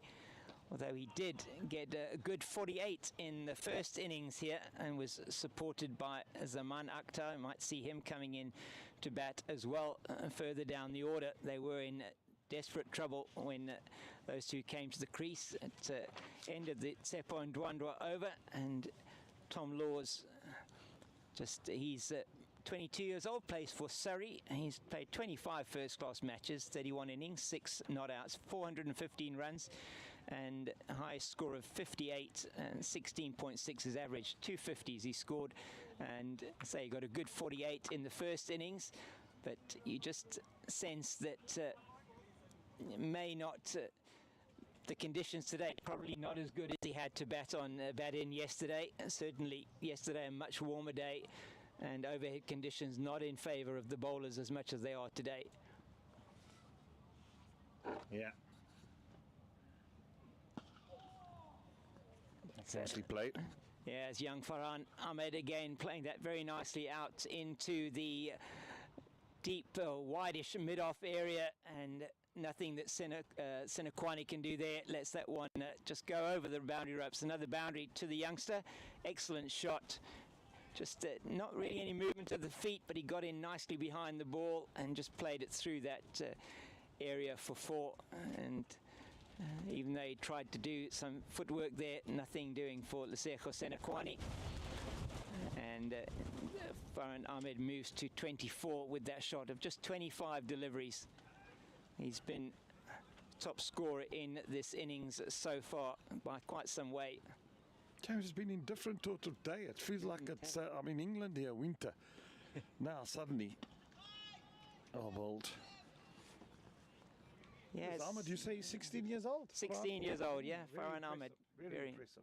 And he impressed with his off breaks as well. It just shown very good temperament here at the crease today, which is excellent to see from the youngster. I think only the 4 first-class matches so far that he's played, made his debut this year for Nottinghamshire. So he plays out of Trent Bridge there. Beautiful ground as well. Oh dear. There was an outside edge, and Mashile just couldn't hold on to that. It seemed just to dip on him a little bit. It went the right way. Got a glove to it, but just couldn't hold on. Yeah, he took a blinder earlier on today to take the first catch, and just looking at this one again, it just squares him up a little bit, and it was going more down the leg side, wasn't he? Had to change to go to the off, and it didn't quite stick. Yeah. Oh, and again, a loose stroke induced by Ahmed. Just suddenly, this was 2 good deliveries. Yeah, it's always difficult when once the keeper just starts going down the leg side and then having to adjust because of an outside edge, because he did square him up and open him up a little bit. Yeah, it's that just being off on the wrong foot, aren't you? And you just to try and correct yourself, very difficult. Got a hand to it, but it was dying on him. Ball him! Oh, there we go. Neck and cropper, middle stump. That's a brilliant delivery. Yeah, the end of Ahmed now for 24. He showed a bit of resilience. He looked good, and definitely a young man for the future. But we just felt after that edge in the next ball, he tried to pull through mid-wicket, just losing a little bit of concentration. And it will come with time. But really, young talent that we'll hear of in the future. Yeah, it's a glorious delivery from Hlatuka, another young man who's just started to ply his trade in first-class cricket in South Africa, playing for Sporta, and he's come here as part of this SA Invitation 11. I think the only player to be part of this team from second division, Division 2 first-class team in South Africa, and he's got a reward for his bowling. That catch dropped just 2 balls before, but he manages to get the wicket of Farhan Ahmed, and that is excellent bowling from the 23-year-old Tabile Hlatuka. And a new batter at the crease for England Lions. We'll get a view now on who that is going to be. Yeah, 8 wickets down now, just a matter of time. And England still trailing by a massive 309 runs. 8 wickets down. There's nowhere back from here. No, and they've lost wickets consistently. No real partnerships to speak of. The highest one of the innings was 26 between Aldridge and Farhan Ahmed. And the South African Invitation 11 bowlers have made best use of these conditions here today. All in a day's work, James. It is indeed, and they've done their work very well indeed, haven't they? Opening up with Cody Yusuf. He looked very threatening and took a couple of wickets. Yusuf to Swart as well, 2 wickets for him, 1 for Bosch, 2 for Ndwandwe, and now the 1 for Hlatuka. And just waiting to actually see who the new batter is for England, and the short-sleeved or the sleeveless jersey not allowing us to see the number on his back. We'll get that for you shortly. I'm sure that our scorers will be onto that shortly to get the new batter in for England. But, just coming back to that discussion with Shukri Conrad, and just really around, you know, just talking about that test team and how he's given the guys the opportunity. I really love what he was saying and talking about Tristan Stubbs, somebody that he's really backed, and you can see the enthusiasm the young man has for playing for his country, which is absolutely what you want to see in all formats. Well, he's just got such beautiful hands. When watching him bat, the way he fields. But I mean, that's been the trademark over many, many years. I mean, even back in the year of Dot, South Africa has always produced outstanding fast bowlers. We produced all-rounders. That I'd like to see 1 or 2 more of. I mean, we've down the ground, he advances, and it's gone the whole hog. 1 for 6. It's a glorious shot from Tom Laws. He comes down the wicket and just picks it up beautifully and hits Tsepo Ndwandwe to the onside of straight and well over the sight screen behind us here, or to the right of us here. Nearly hitting the cameraman as it went through. No, it was a bit far away from him, but a beautiful shot. Cramping? Started cramping. It's getting a little bit better now. So you're running, you pulled up, Yeah. you pulled your hammy running into a field. Literally just like 2 overs ago. Yeah, that's a discussion. I mean, we've been having, and we're talking about the good schools and schools where kids go at, and cricketing schools, and there's really, cricket takes time to develop, and it really does. I mean, you're not going to get, there's no quick fix in this game of cricket. You've got to go do the hard yards, and if you do well, Mother Cricket will look after you. But Mother Cricket, as good as she is, she can also be a very, very strict lady. Oh, that's just gone past the outstretched hand. Is that Duplessis? Yeah, that is Duplessis there at short cover, and that was in the air for a little bit of time. Just couldn't quite get across to field that one. As we see, it is actually Pat Brown that's come in, the fast bowler. Just look at this one again, 88 for 8. Is that, what's that, sort of 8 times Nelson?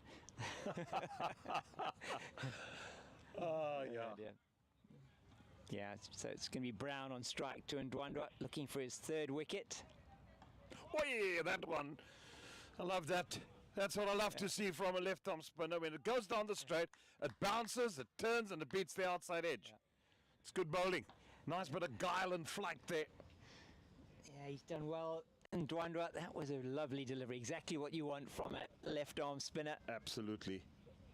And getting the batsman, you want the batsman to reach and get forward. and then you beat him in the flight outside with the ball just spinning. And we've had 2 hours nearly in this session already, and maybe they are going to continue and take a later tee if they've got the 8 wickets down. Maybe they're looking to do this. We're not quite sure whether this session is going to be just the 2 hours or whether it will be longer. I'm sure we'll go a little bit longer because Yeah. they need to make up time. Yeah. So So we'll wait and see. This probably a couple of overs would have taken us into the normal tea break. A 2-hour session here, working to test match timing. They will try and get as many overs in the day as they can. It certainly looks like it. Probably the last rights that are being said here. Laws looks like he can certainly bat. His numbers also say that he has got the ability to do that. Got a good, as I said, 48 in the first innings here, and Pat Brown now with him. As I don't have his batting numbers, I've just got his bowling numbers. So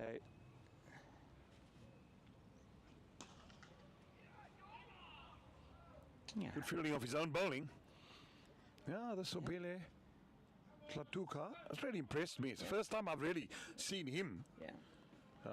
You know, we're so busy sometimes with all the international cricket and all that, and that's why it's good to come and do these games, and you just get a fay with the players, and you see the young talent and new talent. He's certainly bowled nice lines and lengths. He's been on the bunny. I like that. Yeah, Made the batsman play. looking good. I mean, it's somebody who's come through from, as I say, the Division 2 team in Border, and clearly there's something there to work with. He does look like he's got the raw material, most certainly. Just young in his fast bowling career, as you were saying earlier on, Rhino. Fast bowlers, you know, this sort of age, he's 23. He's just getting into his work and understanding his game.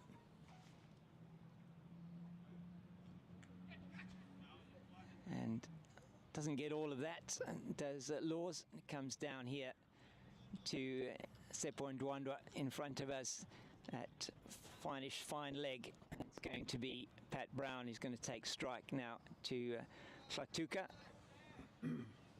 But what a great opportunity for a youngster like Tlatuka to come into a team like this and be able to play with a number of seasoned professionals as well from the Division 1 teams. Nicely driven. But he won't get a run. It's straight to the field at mid-on. Yeah, that's Skalk Engelbrecht, and I wonder if we're going to even see Engelbrecht, the off-break bowler, today. We may not. And Ndwandwe's got the 2 wickets with his left arm orthodox spin, and Tlatuka's operating from the Weinberg end. Just the 2 wickets to fall. Bit of an inside edge there. Down to the wideish fine leg. Must be a single. End of the over. 91 for 8. Yes, so still batting at they're batting at a reasonable rate, and they're playing their shots when the shots are there to be played, and maybe a couple of times playing too many shots.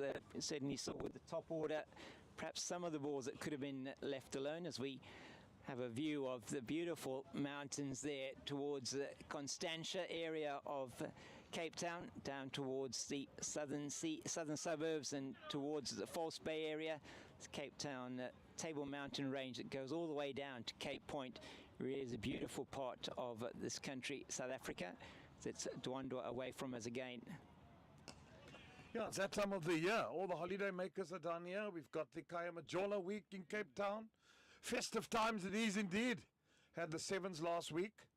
Stormers play next week at the stadium against the Lions. And then we've also got Tuesday in Paarl. South Africa, Pakistan, ODI, and Thursday night at Newlands. I'm sure those grounds will be packed this weekend. There's enough holiday makers. So go to the wine farm earlier and get to the cricket in a good mood. Definitely. And there are some beautiful wine farms out there in the Paarl region. Stellenbosch, very close to Paarl. And lovely ground. That's beautiful ground, Boland Park. Yeah, lovely ground. Stunning surroundings. Good lights as well. Yeah. Oh, good fielding of his own bowling. Yeah, he certainly didn't want to go through for a single, and he cuts it off very nicely. You know, one of my nicest nights in Paarl was being manager of the Paarl Rocks and winning the Mzansi League, All right. beating the Pretoria Capitals, or what they were called then. I think those guys Yeah. arrived in party mood and they thought Henry Davids had other ideas. He got the Rocks off to a flying start with a swashbuckling 72 and just batted very nicely. Yeah, it was a player who was probably a bit underrated, I think, Henry Davids. Yeah. Played a long time at Bullanton before going to Western Province and then to the Titans. Plays a lot of golf now in his retirement time.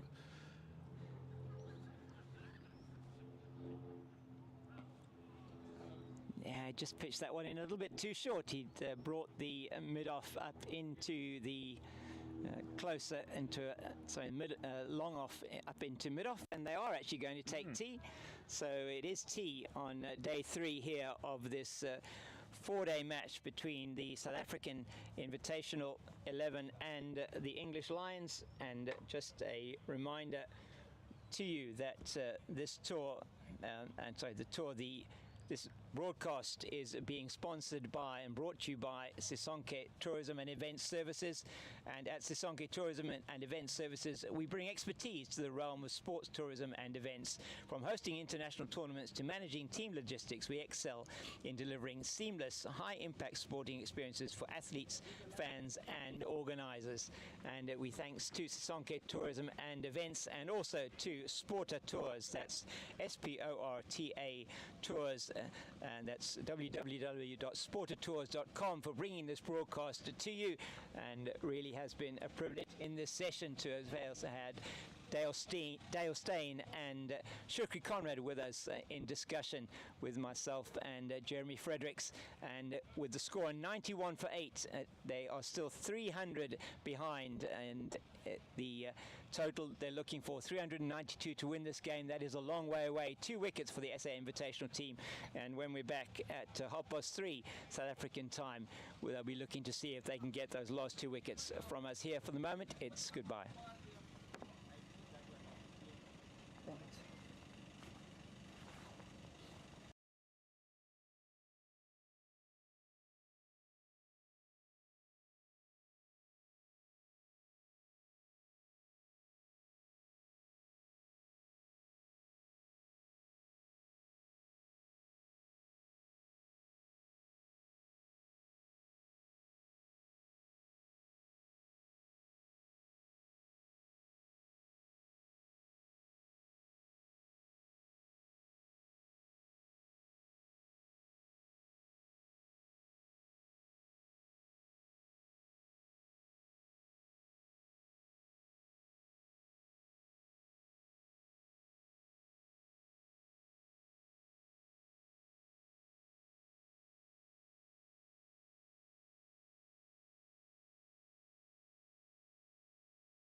this season. So it'll be a short break for him over the Christmas period before he comes back. And that's beautifully played on a full pitch delivery from Engelbrecht, and he goes past a diving Corbin Bosch and down to the boundary at long off for 4. And nicely played there by John Turner. But it certainly, you would feel it's the last rites being read here, definitely for the England Lions. 95 for 9 now. Yeah, the other thing is that you gosh, now I've lost my train of thought. I wanted to say something now, and I've just it's just suddenly gone right past. It's just zoomed in. James, it might come back to me. Yeah, I'm sure it will come back to you. I was thinking just now, we've had Graham Swan walking past us a couple of times here, and just thinking how fantastic it is for these youngsters from England coming out here. They've got some legends of the game that are with them. Andrew Flintoff, Graham Swan, from an England point of view. And today we saw Jeffrey Boycott coming through from his home in Pearl Valley, coming through with his wife for the day here. Lovely to see him here, the 84-year-old, former Test opening batter for England, a man who is certainly graced many a cricket field over his years. Well, I have to say it because I was upstairs and I know Jeffrey's wife Rachel, and I introduced James King. I said, "This is Mrs. Boycott," and she turned around. She said, "Not Mrs. Boycott, I'm Lady Boycott." Sir Jeffrey. It just pipped out for me to say it. I just couldn't help it, and I just thought, oh my goodness. It was lovely. There we are. So James, you've met a lady too now. I have indeed. While you've met Sir Jeffrey, you've met Lady Rachel Boycott as well. Lady Rachel Boycott and Sir Jeffrey. So. Yeah, he lives out at Pearl Valley. I played his house is there in the corner on the 6th hole. Yeah. And I hit my second shot of the tee. I mean, I was great shot. I was in the bunker, and he stood on the balcony. His first chirping words to me was, "You stop frequenting the bunkers, eh?" Always want to look on the positive side of life. Tefo Ndwandwe here trying to finish this off now as he's bowling to Pat Brown. It's in the air for a little while, but Jean du Plessis is not going to catch that one as Andile Mokhakane does the fielding here in front of us for the South African Invitation 11, and has been a very good display from them. And this young England Lions team have been, certainly from a bowling point of view, I mean, they did look quite threatening this morning. They picked up those 6 wickets for just the addition of 63 runs for the Invitation 11 this morning. Oh, it's well bowled. Yeah, very well bowled. A little bit of bounce there for Ndwandwe. Really nice to see. Yeah. It's been getting some purchase off the surface as well. Has been a surface on which the batters, if you get yourself in, I think you can make some runs. Jordan Herman showed us that. Yeah, has that gone? We one bounce over the fence for 4. Yeah, it's been a polish. Well, I know how difficult it is when you go on tour. Now, okay, this is only a one-game thing played, but I remember we played, being manager of the South African A team, and we played in Bangalore, first test match in 2017, and we had, what's his name, Pretty Shaw. Now that one's gone again, and that's 4 more. Yeah, second ball of the morning, Andrich Nokia to Pretty Shaw, dropped at first slip. Oh dear. 250 later, close of play. My goodness. My goodness. Now, the next tour to India, we play, what's his name? Aya, was it in Ishan, yeah? He played for Mumbai Indians. Ishan Kishan, Ishan Kishan, Also, Buren Hendricks, second ball of the morning, dropped at first slip, 200 later. It was Aina tours. Oh, that must have been terrible, And they can make you pay on those surfaces, can't they? They end up being very good batting surfaces, and they know how to bat in those conditions, the Indian players. It's Skalk Engelbrecht picked up a wicket with his first ball in this second innings, and he's bowling to John Turner. Turner it was that was able to get a couple of boundaries. I think he was picking out the England players that were walking around the field. He hit both of those boundaries to them in that mid-wicket region. Well, I see more following there. Maybe that's where he wants to be if he gets to face another over from the other side there. Yeah, it's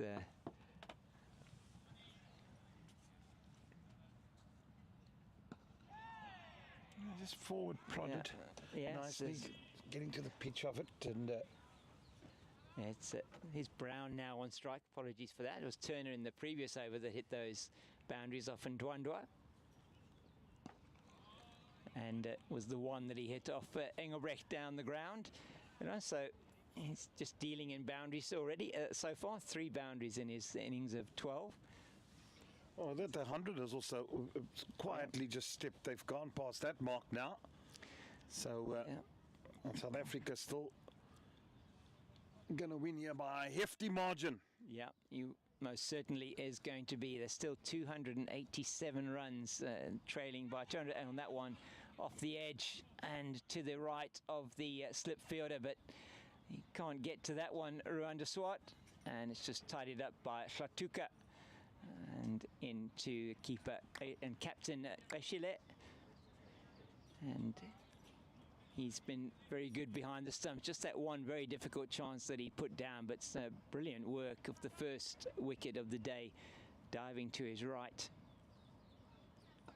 Yeah, and he advances down the wicket, plays it a bit uppish, but mid-on just halfway in from the boundary. So if mid-on was up, it would have been straight down his gullet. Yeah, and he'll keep the strike. Will Pat Brown at the end of that over? It's the weather. It's actually turning out to be a very nice afternoon here. The wind has died a little bit, and the sun has come out. It's been very overcast here. A slightly delayed start this morning as well. We had about an hour or so delay before we were able to get play underway. And it has been a bowling day here at the Western Province Cricket Club. We have seen 15 wickets fall so far in the day. 6 for the South African Invitation 11, and now 9 for the England Lions. In a very, you have to say, a very inexperienced England Lions lineup. That's nicely played by Brown out into Engelbrecht in the covers. But a young lineup, and they are just trying to make the most of this match now with 9 wickets down.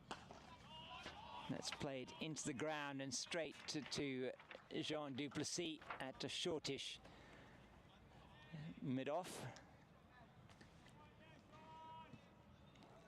Just shining the ball a little bit there. Ndwandwe again away from us here, and the Cape Town end of the ground. Oh, that one as well. I think he might have got something onto that. Just bounces in front of the slip, and there is no run.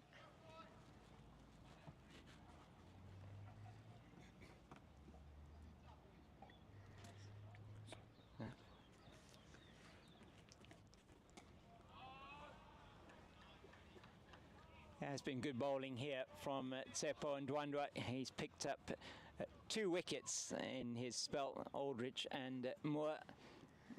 And just the 1 wicket now left to fall in this innings.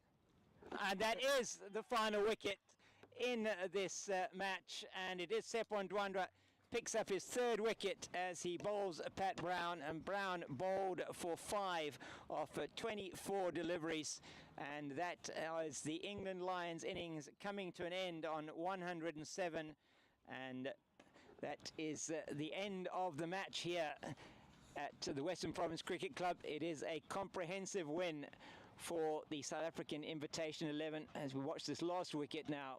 Just straight through, playing down the wrong line, and lovely delivery from Tsepo Ndwandwe, goes through and clatters into middle and a leg stump, and going through the celebrations now for the South African Invitation 11, just shaking hands and hugs all around there, and they have won this match by 284 runs. And Rhino, a comprehensive win for the South African Invitational 11. It's really been an accomplished and a comprehensive performance by South Africa. Absolutely, they can feel very, very proud about their work. The game's still to go to tomorrow. They've won it in 3 days and 2.5 days almost, I would say.